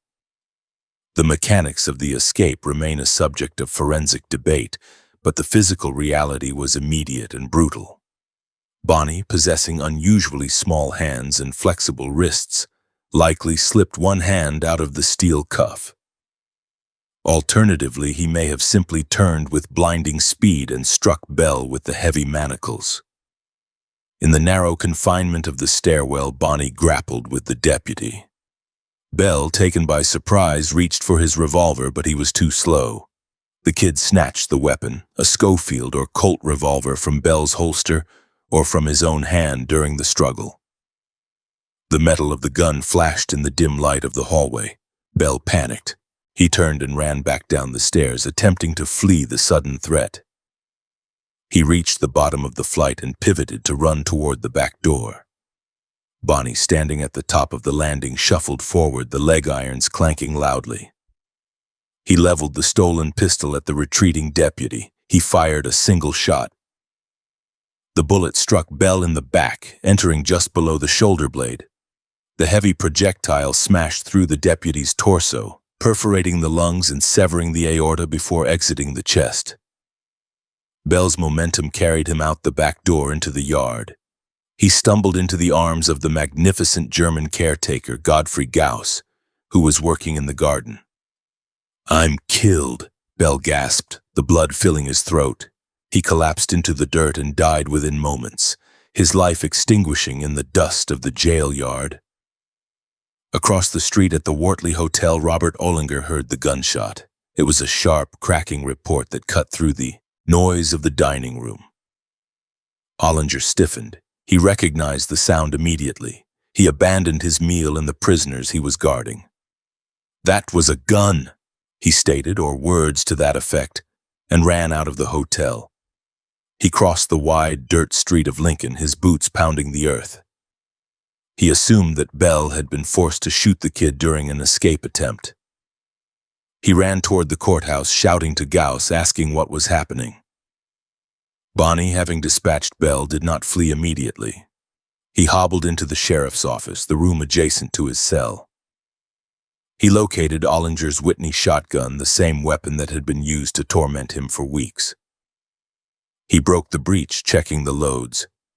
It was fully loaded with 18 pellets of buckshot in each barrel. He snapped the action shut. He moved to the window on the east side of the building, which overlooked the yard and the path Ollinger was running along. The kid waited. He was now the hunter, holding the weapon of his tormentor. Ollinger entered the gate of the courthouse yard. He saw Gauss standing over Bell's body. Ollinger stopped, confusion clouding his face. From the window above, a voice called out, "Hello, Bob." Ollinger looked up. He saw William Bonney framed in the window, the twin muzzles of the shotgun pointing directly at his chest. There was no time to draw a weapon, no time to beg, and no time to run. The kid pulled the triggers. The blast was devastating. The shotgun discharged a massive cloud of heavy metal spheres at close range. The charge struck Ollinger in the chest and face. The force of the impact lifted him off his feet and threw him backward onto the ground. He died instantly. The buckshot decimated his upper body, destroying his heart and lungs. The weapon that he had used to intimidate the prisoner had become the instrument of his annihilation. Bonney stepped out onto the balcony on the second floor, looking down at the two bodies. He was in complete control of Lincoln. The townspeople, hearing the shots and seeing the carnage, hid in their homes. No one dared to challenge the boy who had just killed 2 armed deputies in less than 2 minutes. The kid walked back inside the courthouse. He needed to remove the leg irons. He found a pickaxe or a file in the office. For the next hour, he worked at the shackles. The sound of metal striking metal rang out from the courthouse, a steady rhythmic hammering that echoed through the terrified town. He did not rush. He knew that Garrett was miles away and that the local citizens were too frightened to intervene. During this hour, the kid stepped out onto the balcony several times to address the few people who ventured into the street. He was armed with the shotgun and 2 revolvers. He demanded a horse. The caretaker, Gauss, who had been a friend to the kid in previous years, complied. He prepared a horse from the sheriff's stable. The kid struggled with the shackles, eventually managing to free one leg or break the chain connecting them, allowing him to straddle a horse. He threw the shotgun down at Ollinger's body, reportedly saying, "Take it, damn you, you won't follow me anymore with that gun." Around 1 or 2 in the afternoon, William Bonney emerged from the courthouse. He was heavily armed, wearing a vest and a sombrero. He climbed onto the horse, the broken chains dangling from his ankles. He did not gallop away in a panic. He rode slowly west out of Lincoln, singing a song, according to some witnesses. He passed the houses of his enemies and his friends. He was a fugitive again, but he was also a victor in this specific bloody skirmish. He had decapitated the law enforcement structure of Lincoln County in a single afternoon. He rode toward the mountains, toward the sanctuary of the Hispanic plazas, where he was still regarded as a hero. Patrick Garrett received the news of the escape the following day. A messenger rode hard to White Oaks to deliver the report. The details were humiliating. The prisoner, whom Garrett had spent months tracking through snow and ice, had killed his best deputies and walked out of the strongest jail in the territory. Garrett mounted his horse and rode back to Lincoln in a cold fury. He arrived to find the town still in shock. He viewed the bloodstains on the stairs where Bell had been shot. He stood over the spot in the yard where Ollinger had been blasted into ruin. The bodies had already been moved, prepared for burial, but the physical evidence of the violence remained. Garrett inspected the courthouse. He saw the file the kid had used. He saw the broken shackles. He spoke to Gauss and the other witnesses. The story they told painted a picture of a man who was cool, calculating, and utterly lethal. The narrative of the cowardly outlaw was shattered. The kid had outwitted and outfought 2 armed men on their own ground. Garrett realized that his political standing was in jeopardy. He had been elected to restore order, and instead the county seat had become a slaughterhouse. The cattle barons who backed him were furious. The territorial governor, Lew Wallace, put a price of $500 on the kid's head, dead or alive. Garrett understood that the next encounter could not end in an arrest. The judicial system had failed. The jail had failed. The guards had failed. The only certainty remaining was the finality of a bullet. Garrett organized the burial of his deputies. He stood by the graves, listening to the dirt hit the coffins. He felt the weight of the public's judgment. To many in the territory, especially the poor and the dispossessed, the kid's escape was a miraculous feat, a thumb in the eye of the corrupt Santa Fe ring. To Garrett, it was a professional disaster and a personal affront. The sheriff returned to his office in the courthouse. He sat at the desk where Ollinger had left his shotgun. He began to plan the second manhunt. This time there would be no passes riding. In the open, no sieges and no negotiations. He would have to become a ghost. He would have to track the kid into his own territory, into the dark bedrooms and the remote sheep camps. He knew that Bonnie would not leave the country. The kid was arrogant, and he was tied to New Mexico by the women he loved and the gambling tables he frequented. Garrett counted on this hubris. The escape of April 28th changed the nature of the conflict. It stripped away the veneer of law enforcement. It was no longer a matter of warrants and trials. It was a blood feud. Garrett knew that if he ever saw the kid again, he would shoot on sight. The instructions from the governor were clear. The patience of the territory was exhausted. The blood on the Lincoln balcony had washed away the possibility of a peaceful resolution. Garrett spent the weeks of May and June quietly gathering intelligence. He did not ride out immediately. He let the kid feel safe. He let the rumors swirl. He waited for a specific piece of information, a whisper from a reliable source. He knew that the kid was likely hiding in Fort Sumner, gravitating back to the center of his world. Garrett prepared his mind for the act of assassination. He was no longer a sheriff serving a warrant. He was a cleaner sent to remove a stain. The violence of the escape lingered in the air of Lincoln. The bullet hole in the wall of the stairwell remained a testament to Bell's bad luck. The blood in the dust of the yard dried and mixed with the earth. The legend of Billy the Kid grew exponentially. He was the boy who could not be held, the wraith who walked through walls.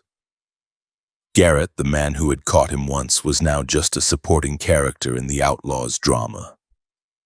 To regain control of the narrative, Garrett had to end the play. In the quiet moments of the night, Garrett likely replayed the events in his mind, visualizing the stairs, the window, the shotgun. He analyzed the mistakes. He analyzed Ollinger's arrogance and Bell's carelessness.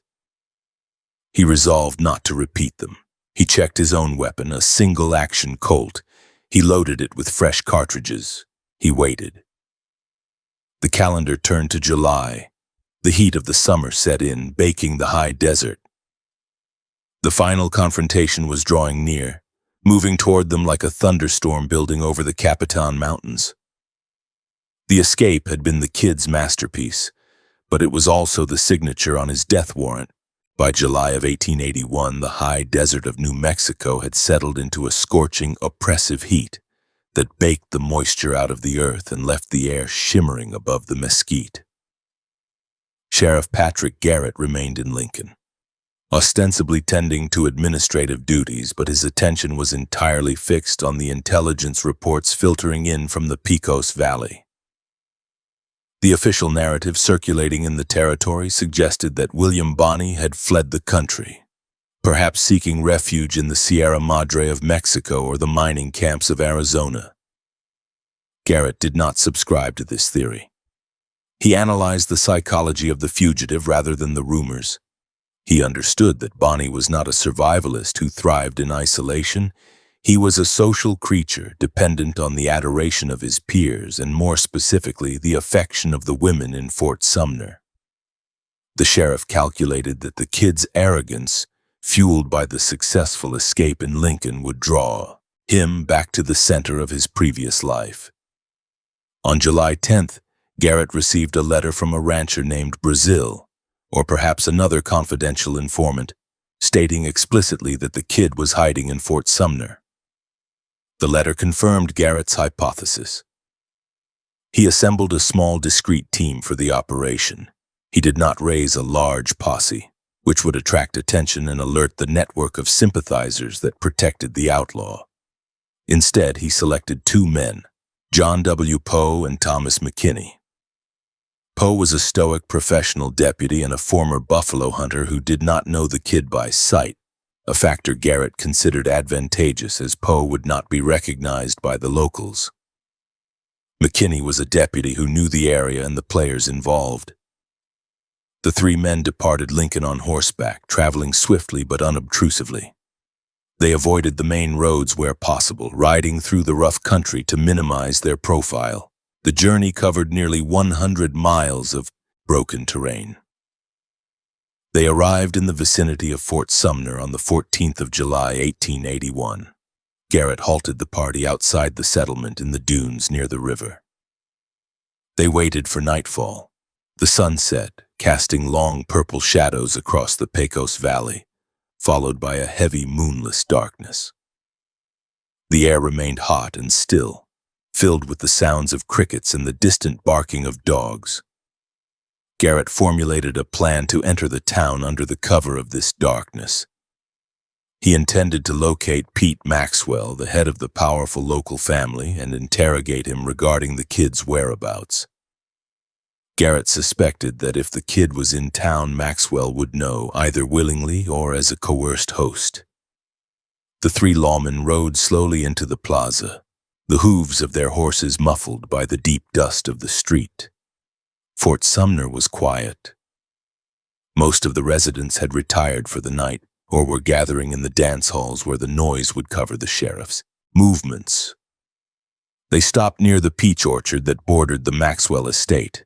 Garrett dismounted, signaling Poe and McKinney to do the same. They tied their horses in the shadows of the trees. The orchard was thick with foliage, the smell of ripening fruit mixing with the dry scent of the desert. The men moved on foot toward the main house, a sprawling adobe structure with a wide porch running along the front.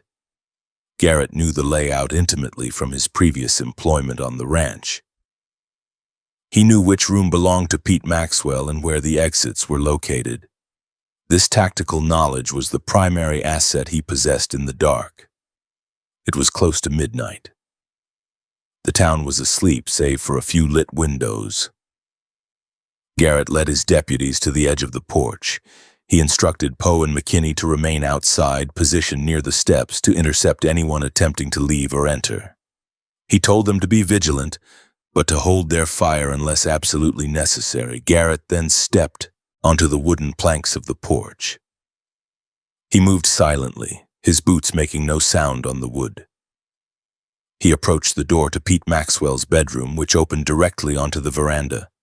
The door was open to catch the night breeze, a common practice in the days before climate control. Garrett stepped across the threshold into the bedroom. The room was pitched in absolute blackness. He could hear the rhythmic breathing of a sleeping man.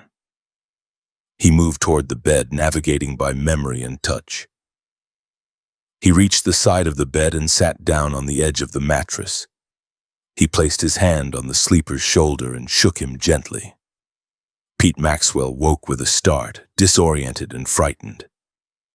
Garrett whispered his name, identifying himself. He asked Maxwell in a low, urgent tone if William Bonney was in the house. Maxwell was terrified. He was a man caught between the lethal authority of the sheriff and the lethal volatility of the outlaw. He whispered back that the kid had been there earlier, but he did not know his precise location at that moment. As they spoke in hushed tones, a man approached the house from the outside. William Bonney had spent the evening at a dance or visiting friends in the plaza. He was hungry. He had decided to cut a steak from a quarter of beef that was hanging on the porch of the Maxwell house. He walked toward the building, moving with a quick, light step. He was in his stocking feet, having removed his boots for comfort. He wore a pair of trousers and a shirt, and his sombrero was pushed back on his head. He was armed with a self-cocking Colt revolver caliber .41 stuck in his waistband, and he carried a butcher knife in his hand, intended for slicing the meat.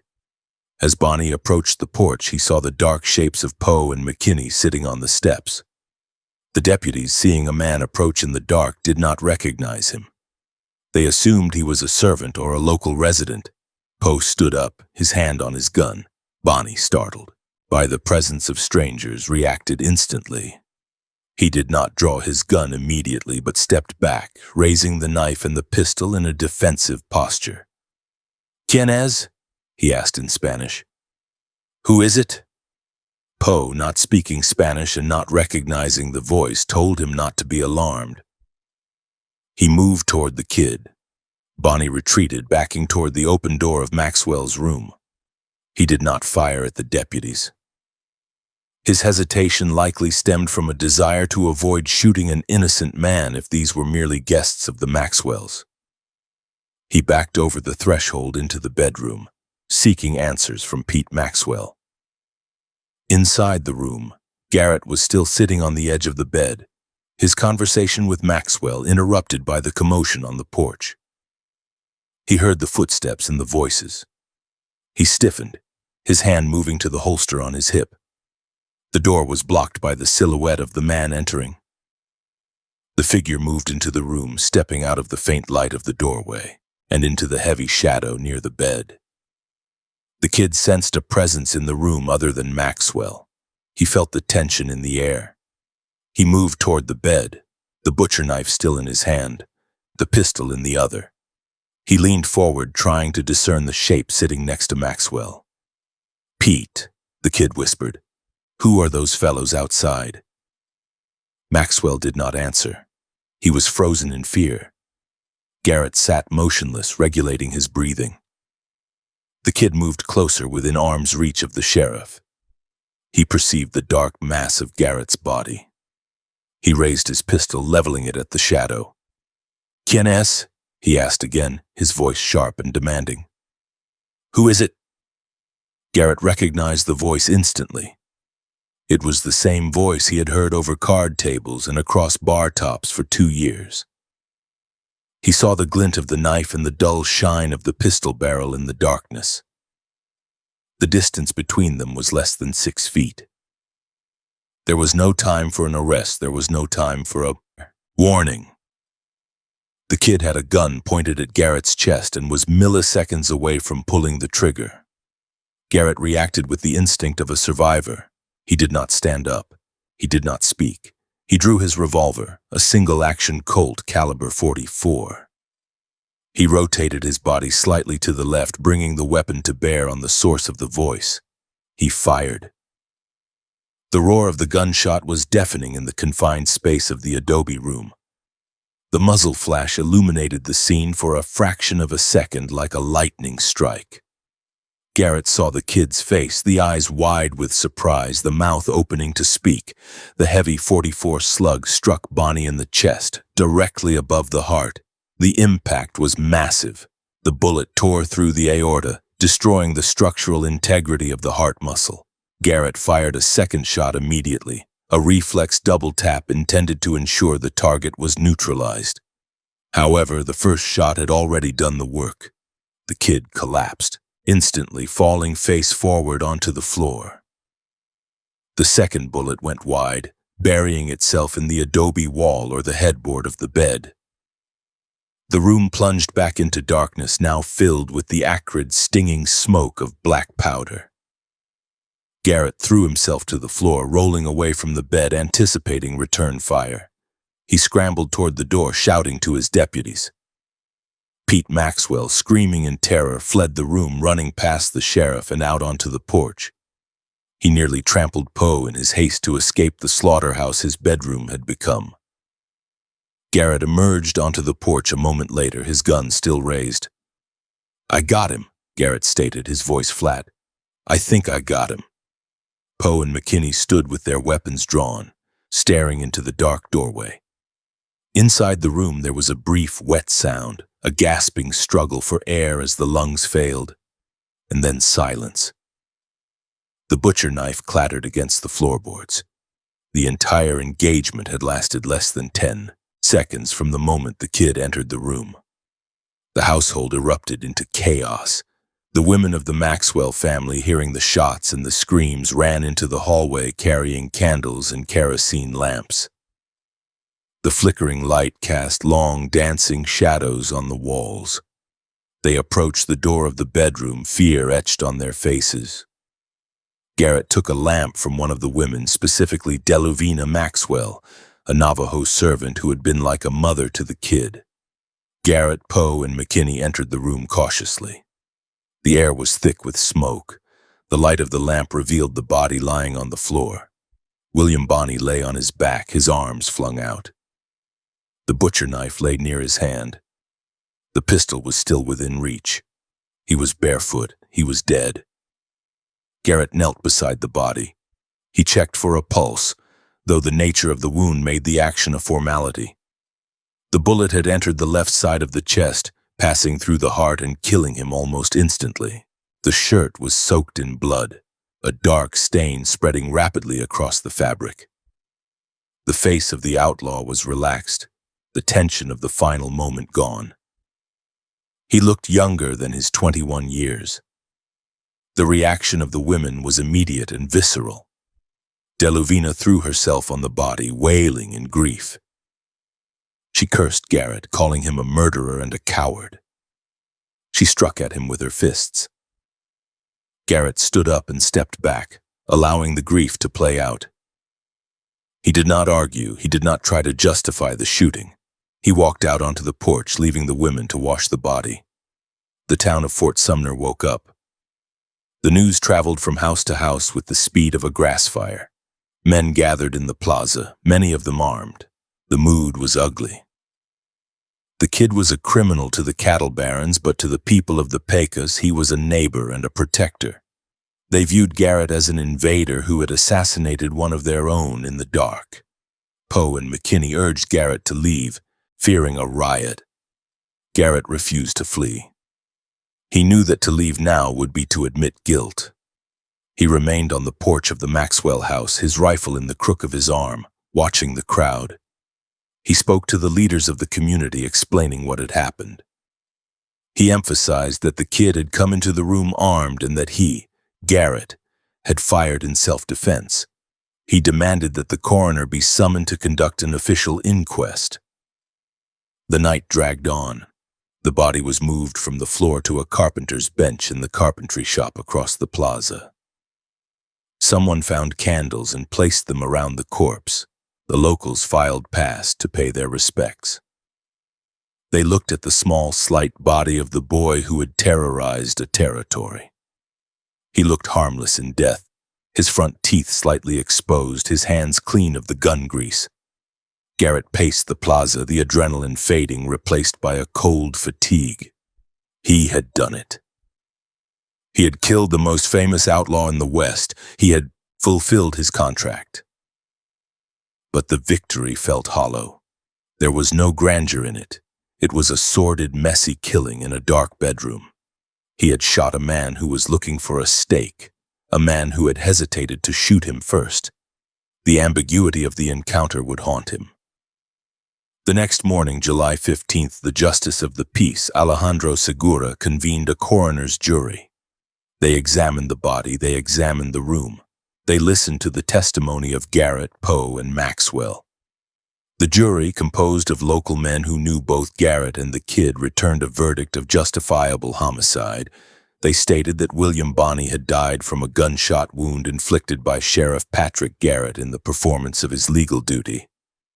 The verdict provided the legal shield Garrett needed, but it did not shield him from the public opinion that was already turning against him. Garrett watched as the coffin was built.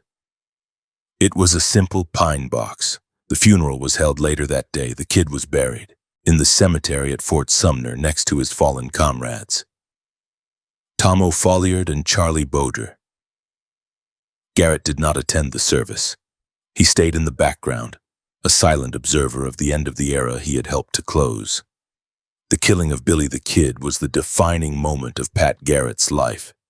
It was the act that made his name known from New York to San Francisco.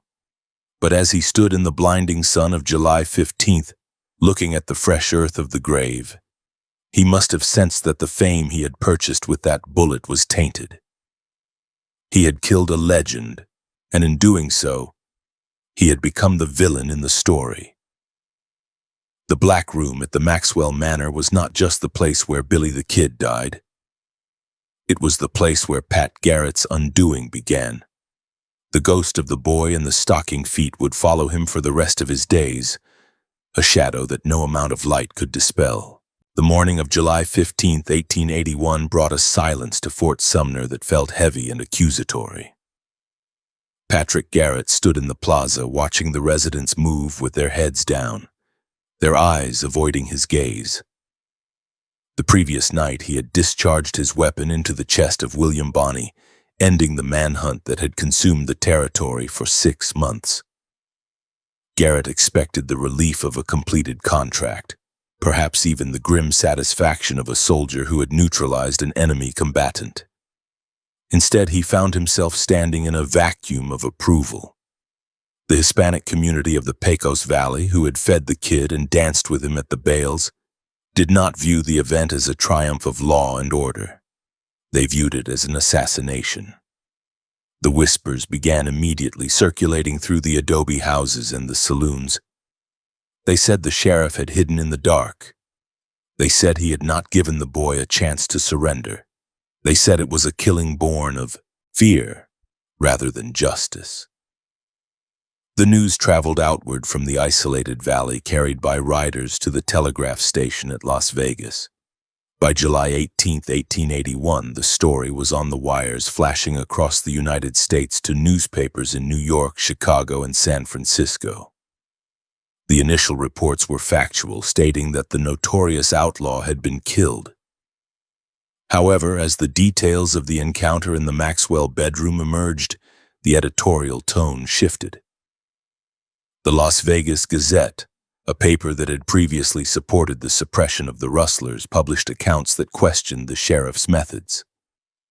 They highlighted the fact that the kid was barefoot and armed only with a butcher knife and a pistol he did not fire. The narrative of the hero lawman began to fracture before it could even solidify.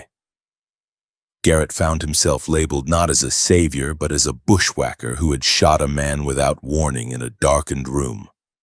Garrett returned to Lincoln later in July to resume his duties as sheriff, but the atmosphere in the county seat had altered. The gratitude of the cattle barons remained, as their herds were finally secure from the kid's predation, yet their support was private and transactional. The public sentiment was volatile. Garrett walked the streets of Lincoln past the courthouse where he had lost 2 deputies and felt the hostility of the locals. The reward money, the $500 promised by Governor Lew Wallace, became the immediate battleground for his reputation and his solvency. Garrett submitted his claim for the funds, attaching the coroner's report and the affidavits of the witnesses. He expected prompt payment, a financial acknowledgement of the risk he had undertaken. Governor Wallace, however, was in the process of leaving office, having been appointed the U.S. Minister to the Ottoman Empire. He was a man of literature and politics, eager to wash his hands of the violent, messy affairs of New Mexico. When the claim reached Santa Fe, Acting Governor William G. Rich stalled. He pointed to the specific wording of the reward proclamation, which offered the money for the delivery of the prisoner to the sheriff of Lincoln County. The acting governor argued with a bureaucrat's precision that since Garrett was the sheriff of Lincoln County, he could not deliver the prisoner to himself, and furthermore, since the prisoner was dead, he had not been delivered in the legal sense. This semantic evasion enraged Garrett. It was a direct insult, implying that his efforts were invalid because the outcome was lethal. Garrett was forced to hire an attorney, Charles Green, to fight for the money. The legal battle dragged on through the remainder of 1881. Garrett had to lobby the territorial legislature, utilizing his connections with the powerful Santa Fe ring to bypass the acting governor's obstruction. The legislature eventually passed a special act to authorize the payment, but the delay was humiliating. It forced Garrett to publicly argue for the value of the killing, recounting the details of the shooting to politicians who sat in comfortable chairs and judged the split-second decisions made in a pitch-black room. When the money finally arrived, much of it was consumed by legal fees and the debts Garrett had incurred during the pursuit. The financial windfall he had anticipated evaporated, leaving him with nothing but the criticism of the press. In the autumn of 1881, the vitriol in the newspapers intensified. A specific critique gained traction, that Garrett had been the kid's friend, his accomplice in rustling before turning on him for blood money. This accusation struck at Garrett's core. He had indeed known the kid, gambled with him and drank with him, but he vehemently denied any criminal partnership. To counter these rumors and to explain his actions to a skeptical public, Garrett decided to write a book. He was not a writer by trade, so he enlisted the help of Marshall Ashman Upson, known as Ash Upson. Upson was a journeyman journalist, a postmaster, and a heavy drinker who lived in Roswell. He possessed a vocabulary that Garrett lacked and a willingness to embellish the truth for dramatic effect. Garrett and Upson collaborated on the manuscript during the winter of 1881 and early 1882. They worked in Upson's small adobe house in Roswell, often with a bottle of whiskey between them. The writing process was a defensive maneuver. Garrett recounted the facts of the manhunt, the capture at Stinking Springs and the shooting at Maxwell's, insisting on the necessity of his actions. He described the kid's speed, his desperate nature, and the danger he posed to the community. Upson, taking dictation, expanded the narrative. He invented dialogue. He created a backstory for the kid that was largely fictional, attributing a long list of murders to Bonnie's early years to paint him as a sociopath from birth. The intention of the authentic life of Billy the Kid was to exonerate Garrett, to show the world that he had killed a monster. The result, however, was the opposite. By attributing superhuman skills and a high body count to the kid, Upson and Garrett inadvertently created the legend they were trying to dismantle. They made the kid into a mythological figure, a dark prince of the plains. When the book was published in Santa Fe in 1882, it sold poorly. The binding was cheap, the printing was rough, and the public was not interested in Garrett's self-justification. Copies sat in boxes, unsold. The financial failure of the book was another blow to Garrett's expectations. He had hoped for royalties to supplement his income. Instead, he had a garage full of paper that no one wanted to read. The political consequences of his fame became evident in the election of 1882. Garrett's term as sheriff was ending, and he sought a seat in the New Mexico Territorial Council, the upper house of the legislature. He believed that his status as the man who ended the Lincoln County War would translate into votes. He campaigned across the district, speaking at rallies and meeting with the power brokers. However, the electorate in southeastern New Mexico was changing. The violence of the past decade had left deep scars. The voters, particularly the Hispanic majority, remembered the shooting in the dark. They remembered the heavy-handed tactics of the posse. Garrett lost his bid for the Territorial Council. It was a sharp rejection. The voters of Lincoln County, the very people he claimed to have protected, denied him a future in politics. He was a man with a famous name but no constituency. He left the sheriff's office in January of 1883, handing the badge and the keys to the jail to his successor, John W. Poe. Garrett was now a private citizen again, stripped of the authority that had shielded him. He was 32 years old, with a wife and a growing family, and his primary asset was a reputation for violence that made polite society uncomfortable. In 1883, Garrett attempted to transition into the cattle business. He purchased a small herd and tried to establish himself as a rancher near Roswell. He wanted to be seen as a businessman, a developer of the irrigation potential of the Pecos Valley. He partnered with men like Captain J.C. Leah, the founder of Roswell, hoping to build a community that was orderly and prosperous. But the shadow of the kid followed him. Travelers passing through the territory would stop at his ranch, not to discuss water rights or beef prices, but to gawk at the man who killed Billy the Kid. They asked invasive questions. They wanted to see the gun. They wanted to know what it felt like. Garrett grew taciturn and irritable. He resented being defined by a single 10-second event in a dark room. The notoriety also attracted challenges. In the saloons of Roswell and Lincoln, young men with too much whiskey in their bellies would eye Garrett, wondering if they were faster than the famous Lawman. Garrett had to be constantly vigilant. He sat with his back to the wall. He watched the hands of the men around him. The tension of the manhunt had not dissipated. It had simply become a chronic condition of his daily life. He drank more heavily during this period, the alcohol serving to dull the hypervigilance and the bitterness of his stagnation. The failure of the book and the loss of the election soured Garrett on New Mexico.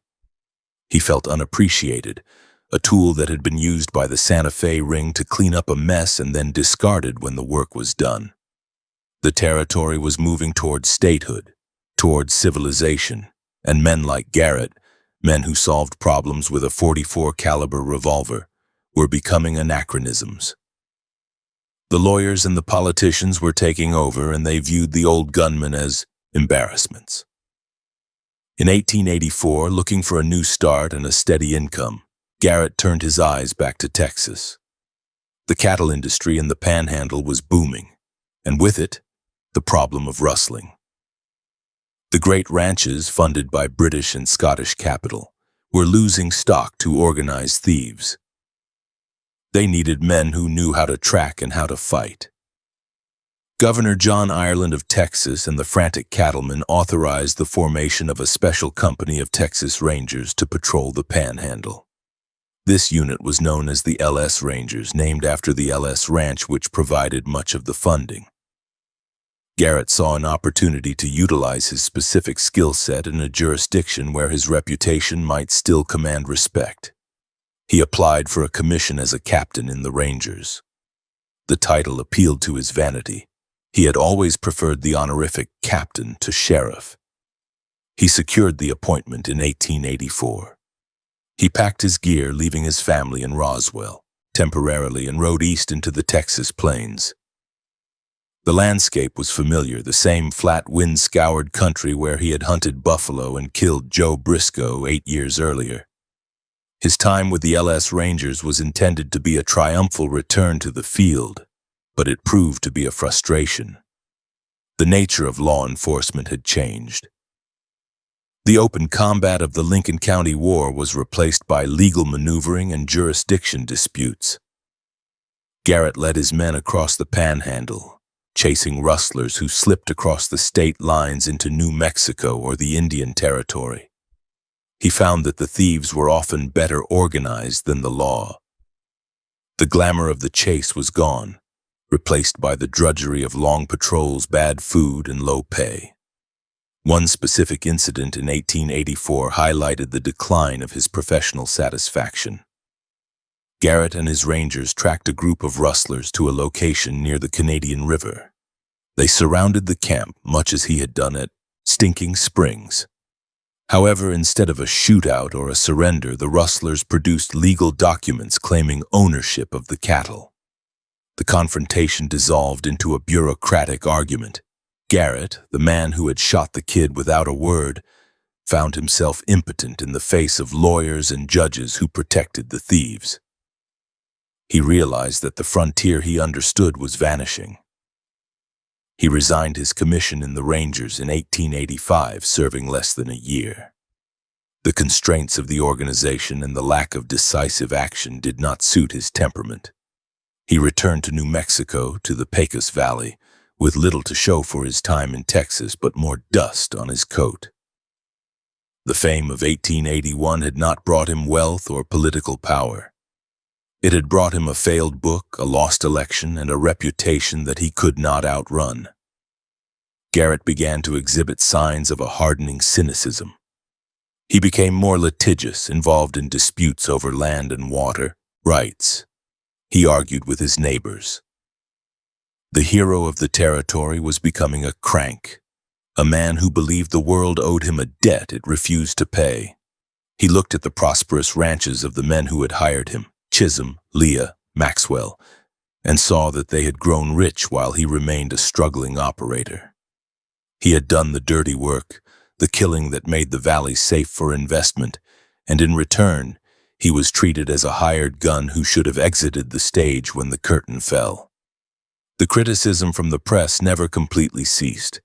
Every time a new biography of the kid appeared, or a dime novel featured the outlaw as a Robin Hood figure, Garrett was cast as the villain. The authentic life he had written with Ash Upson was out of print, but the myth of the kid was exploding. The public preferred the romantic image of the young, smiling outlaw to the sour, tall reality of the aging sheriff. Garrett watched as the boy he killed became a folk hero while he became a footnote, a necessary antagonist in the tragedy of William Bonney. This period, from 1881 to 1884, cemented the bitterness that would define the rest of Garrett's life. He had reached for the brass ring of fame, expecting it to bring security and respect. Instead, it brought isolation. He was a man who had walked into a dark room and pulled a trigger, and the flash of that gunshot had blinded him to the fact that the world outside that room was changing. He was a 19th century man stumbling into a 20th century world that had no use for him. Garrett tried to focus on his family. Apollinaria gave him children, sons and daughters who filled the house with noise. He tried to be a good father, but he was often distant, his mind occupied with schemes to make money or grudges against those who had slighted him. He speculated on irrigation projects. He bought and sold horses. He gambled, trying to recapture the luck that had saved him in the Maxwell bedroom. But the cards were cold. The luck had been used up. In the evenings, sitting on his porch in Roswell, looking out over the irrigated fields he had helped to make possible by clearing the rustlers, Garrett drank his whiskey and brooded. He read the newspapers that called him a coward. He read the letters from strangers who called him a hero. Neither label fit the man he felt himself to be. He was just a man who had done a job, a hard, ugly job, and was now paying the interest on a loan he hadn't realized he had taken out.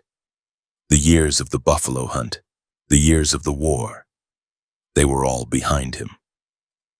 Ahead lay only the slow, grinding decline of a man who had outlived his moment. The narrative of Pat Garrett during these years is not one of high adventure, but of a slow-motion collision with reality. The gunshot that killed the kid echoed for years, but the sound was not a bang. It was the steady drip of public opinion eroding the foundation of his life. He had won the gunfight, but he was losing the peace. The undoing of Pat Garrett was not a single event, but a process, a corrosion that began the moment the smoke cleared in Fort Sumner and continued through every failed venture and every snide editorial that followed. As 1884 drew to a close, Garrett was back in New Mexico, a private citizen with a famous name and empty pockets. The LS Rangers experiment had failed. The ranching was precarious. The book was a joke. He was 34 years old, physically powerful, mentally sharp, but professionally adrift.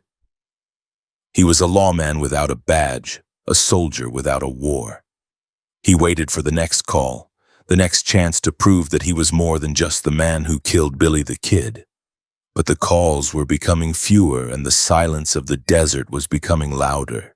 The years following his brief, frustrated tenure with the LS Rangers marked a period of professional stagnation and geographic drifting for Patrick Garrett. By late 1884, he had returned to the Pecos Valley, settling near Roswell, a town he had helped to birth through his earlier efforts to secure the region. The landscape was changing. Barbed wire fences now cut across the open range, and the chaotic violence of the cattle wars had given way to the organized commerce of land speculation and irrigation projects. Garrett, now a family man with a growing brood of children, attempted to reinvent himself as a gentleman rancher and civic leader. He invested in land and water rights, envisioning a future where his wealth came from alfalfa and apple orchards rather than bounties and sheriff's fees. However, his business acumen did not match his skill with a firearm. The region suffered from economic fluctuations, and Garrett's ventures were often undercapitalized, leaving him vulnerable to the whims of the market and the weather. In 1889, Garrett ran for sheriff of Chaves County. He believed that his name and his history would guarantee a victory. He was the man who had tamed Lincoln County, the man who had killed the most famous outlaw in the territory. But the electorate had shifted. The new population of farmers and merchants was less interested in the violent past and more interested in stable, predictable administration. Garrett's reputation was a double-edged sword. It commanded respect, but it also carried the baggage of the Lincoln County War and the controversial killing of the kid. He lost the election. The defeat was a stinging rebuke, a signal that his political capital was depreciating rapidly. He was no longer the indispensable guardian of the peace. He was a relic of a rougher time. Following this rejection, Garrett moved his family to Uvalde, Texas in 1891. He sought a fresh start in a place where his past might be less of a political liability. In Uvalde, he engaged in horse breeding, raising blooded stock for the racing circuit. Garrett had a lifelong passion for horses and gambling, and he hoped to turn this vice into a profitable enterprise. He befriended John Nance Garner, a future vice president of the United States who was then a young lawyer and judge in Uvalde. They played poker and discussed politics, forming a bond over whiskey and cards. Yet even in Texas, financial stability eluded him. The Panic of 1893 devastated the economy, collapsing horse prices and wiping out the capital of small operators. Garrett found himself once again land-rich but cash-poor, struggling to maintain the lifestyle he felt he deserved. In 1896, a crime occurred in New Mexico that would pull Garrett back into the vortex of law enforcement and political intrigue. Colonel Albert Jennings Fountain, a prominent Republican lawyer and politician, disappeared near the White Sands while traveling with his 8-year-old son, Henry. Fountain had been prosecuting cattle rustlers in the Tularosa Basin, specifically targeting the powerful interests associated with Albert B. Fall and the Oliver Lee faction. The disappearance was widely assumed to be a double murder. The bodies were never found, but the evidence at the scene, pools of blood, cartridge casings, and tracks, suggested a violent ambush. The mystery of the Fountain disappearances paralyzed the territory. The local sheriffs were either incompetent or intimidated by the political forces involved. The governor of New Mexico, William T. Thornton, needed a man who could not be bought or frightened. He needed Pat Garrett. Governor Thornton summoned Garrett from Uvalde. He offered him the position of sheriff of Doña Ana County, based in Las Cruces. The mandate was clear: investigate the Fountain case, find the bodies, and bring the killers to justice. Garrett accepted the appointment in 1896. He returned to New Mexico not as a young adventurer, but as a middle-aged professional carrying the weight of his reputation. He pinned on the badge and began the work. The investigation was a labyrinth of silence and obstruction. The suspects, Oliver Lee and his associates, were powerful men with deep political connections. They were protected by Albert Fall, a brilliant and ruthless attorney who would later become a U.S. Senator and the Secretary of the Interior. Garrett approached the case with his characteristic doggedness. He interviewed witnesses, tracked movements, and gathered circumstantial evidence. He identified Oliver Lee, Jim Gilliland, and Billy McNew as the primary suspects. However, obtaining warrants and making arrests in the hostile environment of the Tularosa Basin was a dangerous proposition. The region was a stronghold of the Lee faction, and Garrett was viewed as an outsider and a tool of the Santa Fe Republicans. The investigation dragged on for 2 years, hindered by the lack of bodies and the refusal of witnesses to testify. Garrett was operating in a legal gray zone, fighting a battle against men who understood the law as well as he did, and who had the resources to manipulate it. On July 12, 1898, the tension exploded into violence. Garrett, accompanied by a deputy named Clint Kemp, located Oliver Lee and Jim Gilliland at a remote ranch site known as Wildy Well, near Oro Grande. The fugitives were sleeping on the roof of the adobe house to catch the breeze. Garrett and his posse approached the house at dawn. They did not surround it effectively. Garrett, perhaps overconfident or misjudging the situation, rode up to the house. He spotted the men on the roof. Gunfire erupted immediately. The Battle of Wildy Well was a disaster for Garrett. Lee and Gilliland, firing from the elevated position of the roof, had the tactical advantage. A bullet struck one of Garrett's deputies, creating chaos. Garrett and his men were forced to retreat under heavy fire. They scrambled for cover in the brush, pinned down by the accurate shooting of the fugitives. The sheriff, the famous killer of Billy the Kid, was humiliated. He had to withdraw, leaving the suspects in possession of the field. The skirmish revealed that Garrett's tactical skills had eroded, or perhaps that his opponents were simply better prepared than the rustlers of 1881. Garrett returned to Las Cruces to regroup. The failure at Wildy Well damaged his credibility.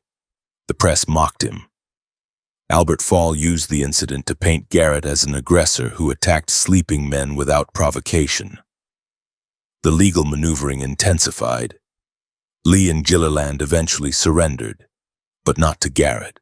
They surrendered to officials in a different jurisdiction, ensuring they would be in the custody of friendly authorities.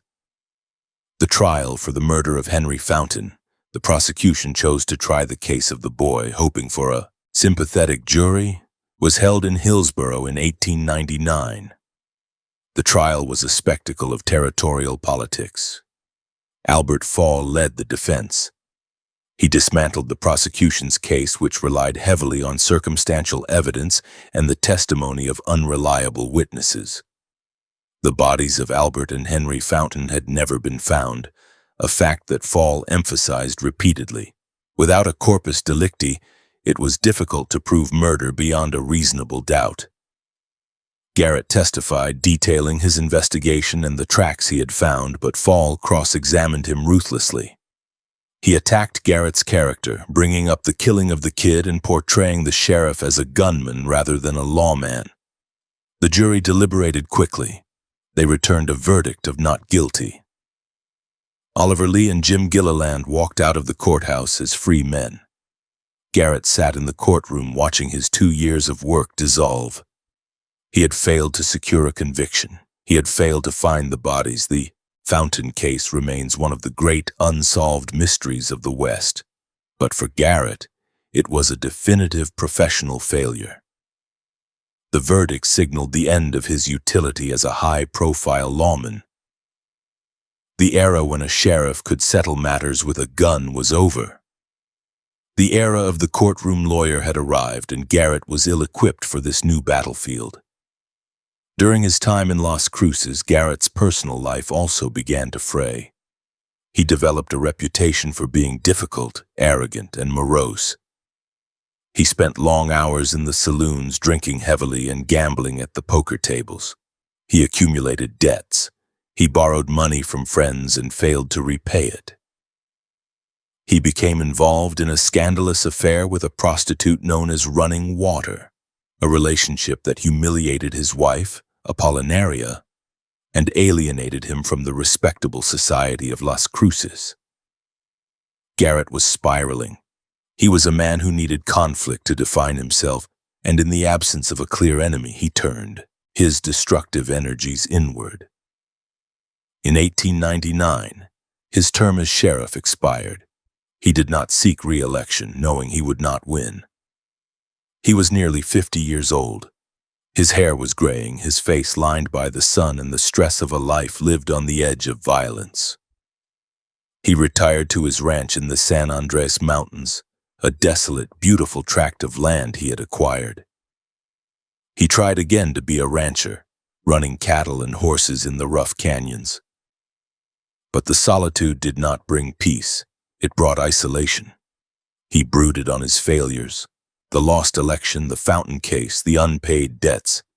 He felt that the territory he had served had turned its back on him. Garrett sought federal appointment as a way to salvage his finances and his pride. He lobbied his old friend from Uvalde, John Nance Garner, and used his remaining political connections to seek the post of collector of customs at El Paso. It was a prestigious, well-paid job. In December of 1901, President Theodore Roosevelt, who admired the strenuous life and men of Garrett's caliber, appointed him to the position. It seemed like a final triumph, a validation of his career. Garrett moved to El Paso, Texas, wearing the suit of a federal official. However, Garrett's demons followed him to the border.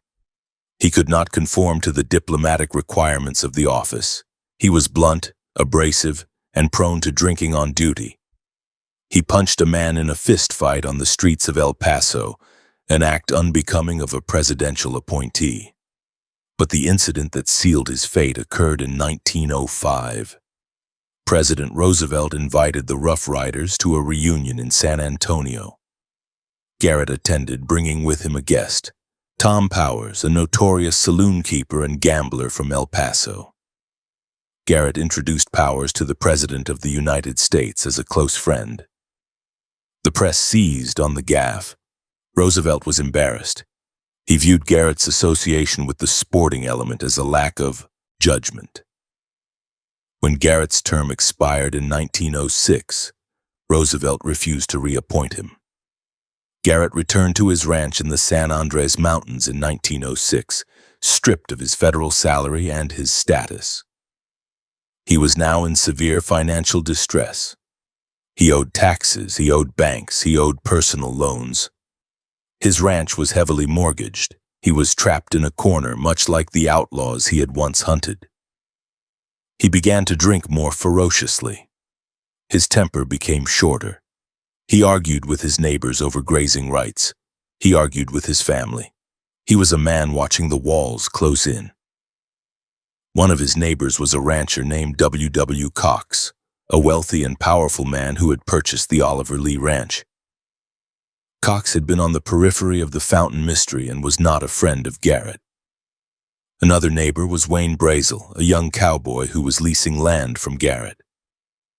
The relationship between Garrett and Brazel was contentious. Garrett believed Brazel was bringing goats onto the cattle range, a cardinal sin in the cattleman's code. Goats destroyed the grass, leaving nothing for the cows. Garrett, the old cattleman, despised the woolies and the men who ran them. The dispute over the goats became the focal point of Garrett's final years. It was a trivial issue compared to the Lincoln County War or the Fountain investigation.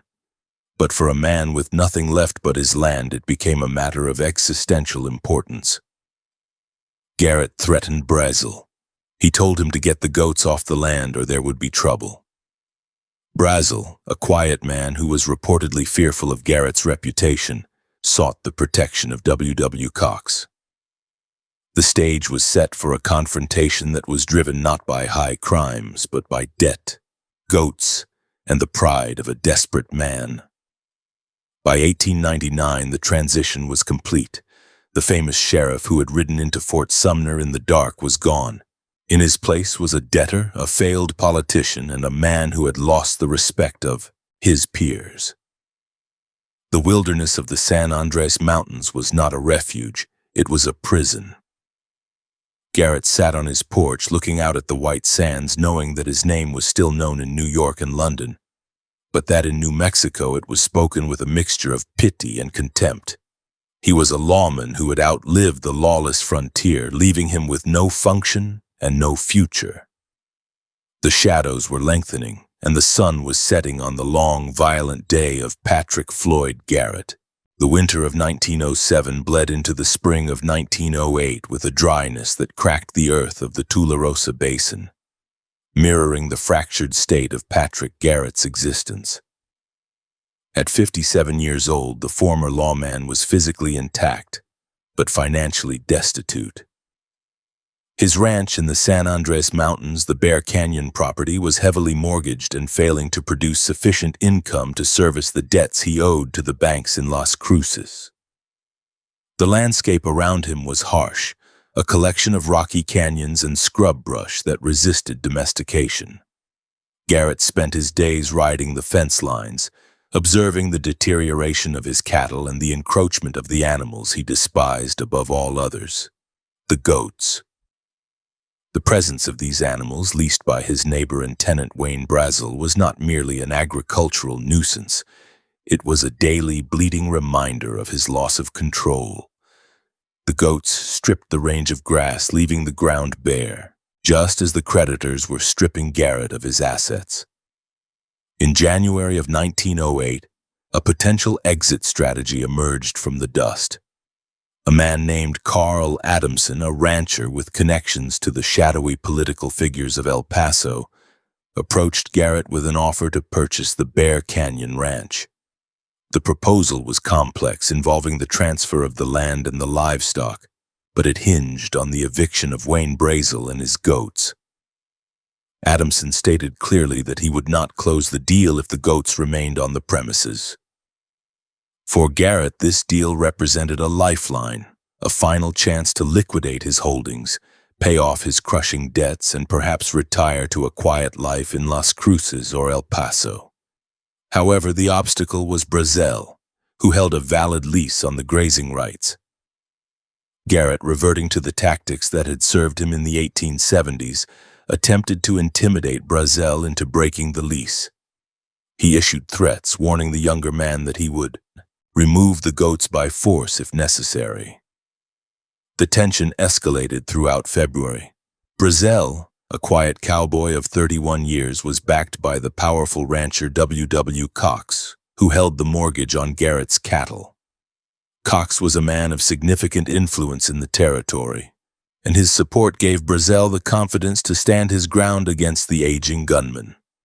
The negotiations became a three-way standoff between Garrett, who needed to sell, Adamson, who wanted to buy, and Brazel, who refused to move without compensation. Finally, a meeting was arranged to settle the matter. The parties agreed to travel to Las Cruces to finalize the dissolution of the lease and the sale of the ranch. The date was set for February 29, 1908, a leap day that would serve as the final entry in Garrett's calendar. On the morning of the 29th, the sun rose over the San Andres Mountains with a brilliant, glaring intensity. Garrett dressed for the journey in a dark suit that had seen better days, brushing the dust from the wool. He packed a few personal items and prepared to leave the Bear Canyon Ranch for the last time. Carl Adamson arrived at the ranch house driving a buggy pulled by 2 horses. The plan was for Garrett and Adamson to ride together to Las Cruces, a journey of nearly 25 miles across the desert floor.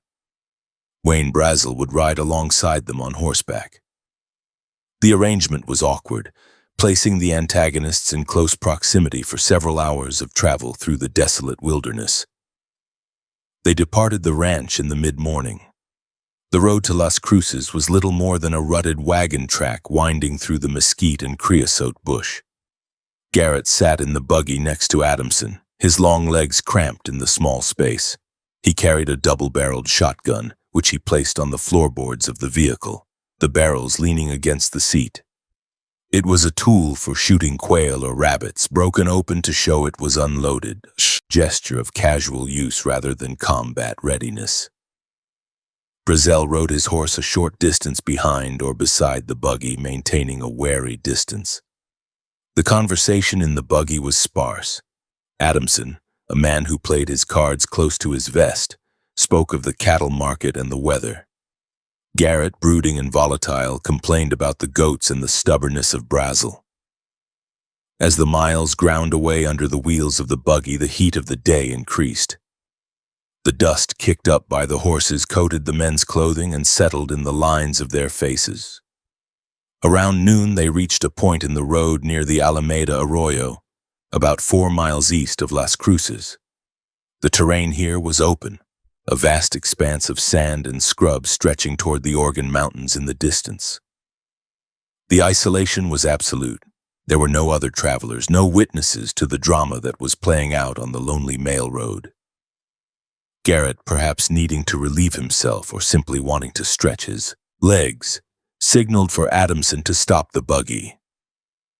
Adamson pulled on the reins and the team of horses came to a halt in the soft sand. Brazel, seeing the buggy stop, reined in his horse and rode up alongside them. Garrett stepped down from the buggy on the left side. He stood on the ground, stretching his back, a towering figure against the flat horizon. Adamson also stepped down, walking around the vehicle. Brazel dismounted his horse, standing on the opposite side of the buggy from Garrett. The conversation between Garrett and Brazel reignited immediately. The specific words exchanged are lost to the wind, but the substance was the lease. Garrett, frustrated by the delays and the financial pressure, reportedly lashed out at Brazel. He may have threatened him again using the coarse, violent language of the buffalo camps. He was a man accustomed to compliance, and Brazel's refusal to fold was an intolerable insult. Brazel, standing by his horse, looked at the older man. He saw the anger in Garrett's eyes, the desperation of a man who was cornered. Garrett turned away from Brazel, facing the rear of the buggy, perhaps to urinate or to adjust his clothing. His back was fully exposed to the cowboy. He was wearing heavy winter gloves, a detail that would become significant later. His coat was buttoned. The shotgun remained in the buggy, broken open and unloaded. He was, for all intents and purposes, unarmed and defenseless in that split second. Wayne Brazel drew his revolver. It was a Colt single-action Army, caliber .45. He did not shout a warning. He did not demand a draw. He raised the weapon and fired. The range was point blank. The heavy slug struck Garrett in the back of the head, on the right side behind the ear. The projectile smashed through the skull, traversing the brain and exiting above the right eye. The impact was catastrophic. The kinetic energy of the bullet drove Garrett forward. He did not cry out. The lights went out instantly, as Garrett crumpled toward the ground, or perhaps as he lay twitching in the sand. Brazel fired a second shot. This bullet struck Garrett in the stomach, entering the abdomen and lodging in the spine. It was a redundant shot, a coup de grace delivered to a man who was already dead before he hit the earth. The sound of the gunshots rolled across the empty desert, two flat cracks that signaled the end of a legend. Garrett lay face up in the sand. His eyes were open, staring blindly at the harsh blue sky. Blood from the exit wound above his eye pooled in the dust, turning the brown earth to a dark, sticky mud. The urine he had begun to pass stained the front of his trousers. A final, sordid indignity. The man who had killed Billy the Kid, who had stood down lynch mobs and hunted Comanches, was reduced to a heap of ruined biology on the side of a dirt road. Carl Adamson stood frozen by the buggy. He had witnessed the execution. He looked at Brazel, who held the smoking pistol. Brazel appeared calm, or perhaps in shock. He broke the cylinder of his revolver and ejected the spent casings, reloading the weapon. He told Adamson that he had to do it, that Garrett was going to kill him. It was a rehearsed line, a justification for the legal battle to come. Adamson did not argue. He knew that arguing with a man holding a gun was a poor survival strategy. The two men made a cold calculation. They did not attempt to render aid. The damage to Garrett's head was obviously fatal. They did not load the body into the buggy. They decided to leave him where he fell. Adamson climbed back into the buggy. Brazel mounted his horse. They turned their backs on the corpse and headed toward Las Cruces to surrender to the authorities. They left Pat Garrett alone in the wilderness he had tried to tame. For several hours, the body lay undisturbed. The desert silence returned. The flies, sensing the blood, began to gather. The buzzards circling high in the thermal currents noted stillness of the form below and began their slow descent. Garrett, who had once left thousands of buffalo carcasses to rot on the plains of Texas, was now subject to the same natural cycle of scavenging. The wind blew sand over his face, coating his open eyes with grit. The sun beat down, stiffening his limbs. In Las Cruces, Brazel and Adamson arrived at the sheriff's office. Brazel walked in and surrendered his gun to Sheriff Felipe Lucero. He confessed to the shooting, claiming self-defense. He stated that Garrett had threatened him and reached for a gun. The news spread through the town instantly. "Pat Garrett is dead." The reaction was mixed. There was shock, certainly, but not the outpouring of grief that might accompany the death of a beloved hero. Garrett had made too many enemies. The political faction controlled by W. Cox and Albert Fall moved quickly to secure legal counsel for Brazel. They paid his bond. They framed the narrative before the body was even recovered. Coroner's party was dispatched to the Alameda Arroyo. They arrived at the scene in the late afternoon. They found Garrett lying exactly as Adamson and Brazel had described. They noted the position of the body, the nature of the wounds, and the presence of the shotgun in the buggy. They also noted a peculiar detail. Garrett's trousers were unbuttoned, suggesting he was indeed urinating when he was shot. This physical evidence directly contradicted the claim that he was reaching for a weapon to attack Brazel. But in the political climate of New Mexico, facts were malleable. The men lifted the stiff corpse from the sand and loaded it into a wagon. The return journey to Las Cruces was a slow procession. The body was taken to a local undertaker. The autopsy confirmed the trajectory of the bullets.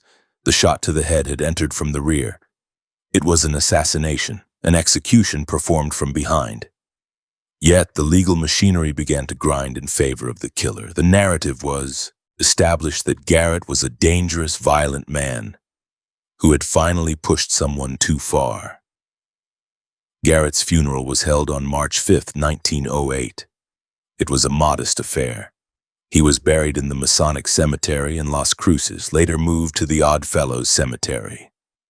The attendance was sparse compared to the funerals of the men he had killed. There were no state honors, no eulogies from the president. Theodore Roosevelt, upon hearing the news, reportedly expressed no surprise, viewing it as the inevitable end for a man who lived by the gun. The family of Pat Garrett stood by the grave, left destitute by his death. The deal with Adamson collapsed. The ranch was lost. The legacy of the man was reduced to a plot of earth and a headstone paid for by charity. The trial of Wayne Brazel took place on April 19, 1909, more than a year after the killing. It was a farce of justice. The defense team, funded by W. Cox and led by Albert Fall, argued that Garrett was a known killer who had terrorized Brazel. They suppressed the evidence of the shot in the back. They painted Brazel as a simple cowboy defending his life against a raging tyrant. The prosecution was lackluster. The jury, composed of men who knew the political score, deliberated for only 15 minutes. They returned a verdict of not guilty. Wayne Brazel walked free. The killing of Pat Garrett was legally sanctioned by the territory of New Mexico. The accepted historical theory suggests that the killing was a conspiracy orchestrated by W. Cox and the political enemies of Garrett. They used the goat dispute as a pretext to lure Garrett into the desert and eliminate him. Brazel was merely the instrument, the trigger finger for a group of powerful men who wanted the unpredictable former sheriff removed from the board.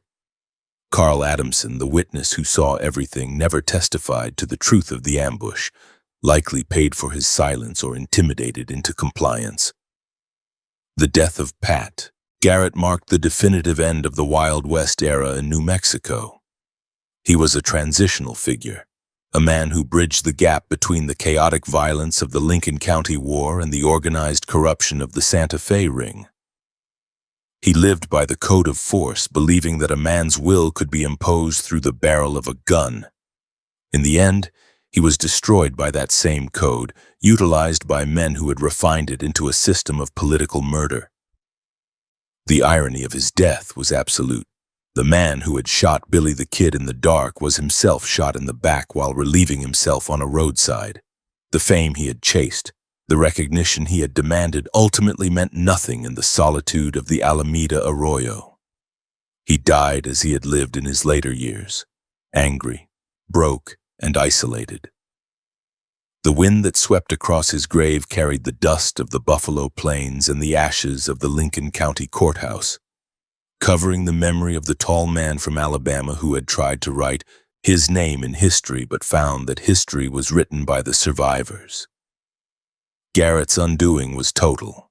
He lost his life, his reputation, and his fortune. The legend of Billy the Kid continued to grow, fueled by the romanticism of dime novels and Hollywood movies, while Garrett faded into the role of the villain, the Judas who betrayed the charming outlaw.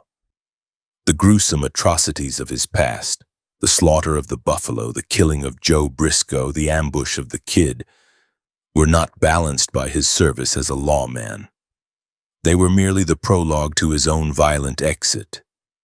As the years passed, the marker on his grave weathered and the details of the conspiracy faded into local folklore. But the image remains vivid. The buggy stopped in the sand, the sun beating down, the crack of the pistol, and the long fall of the sheriff into the darkness. It was a gritty, ugly, unpoetic end to a life defined by grit and ugliness. The West did not ride off into the sunset. It was shot in the back of the head and left to rot in the sun, just like Pat Garrett.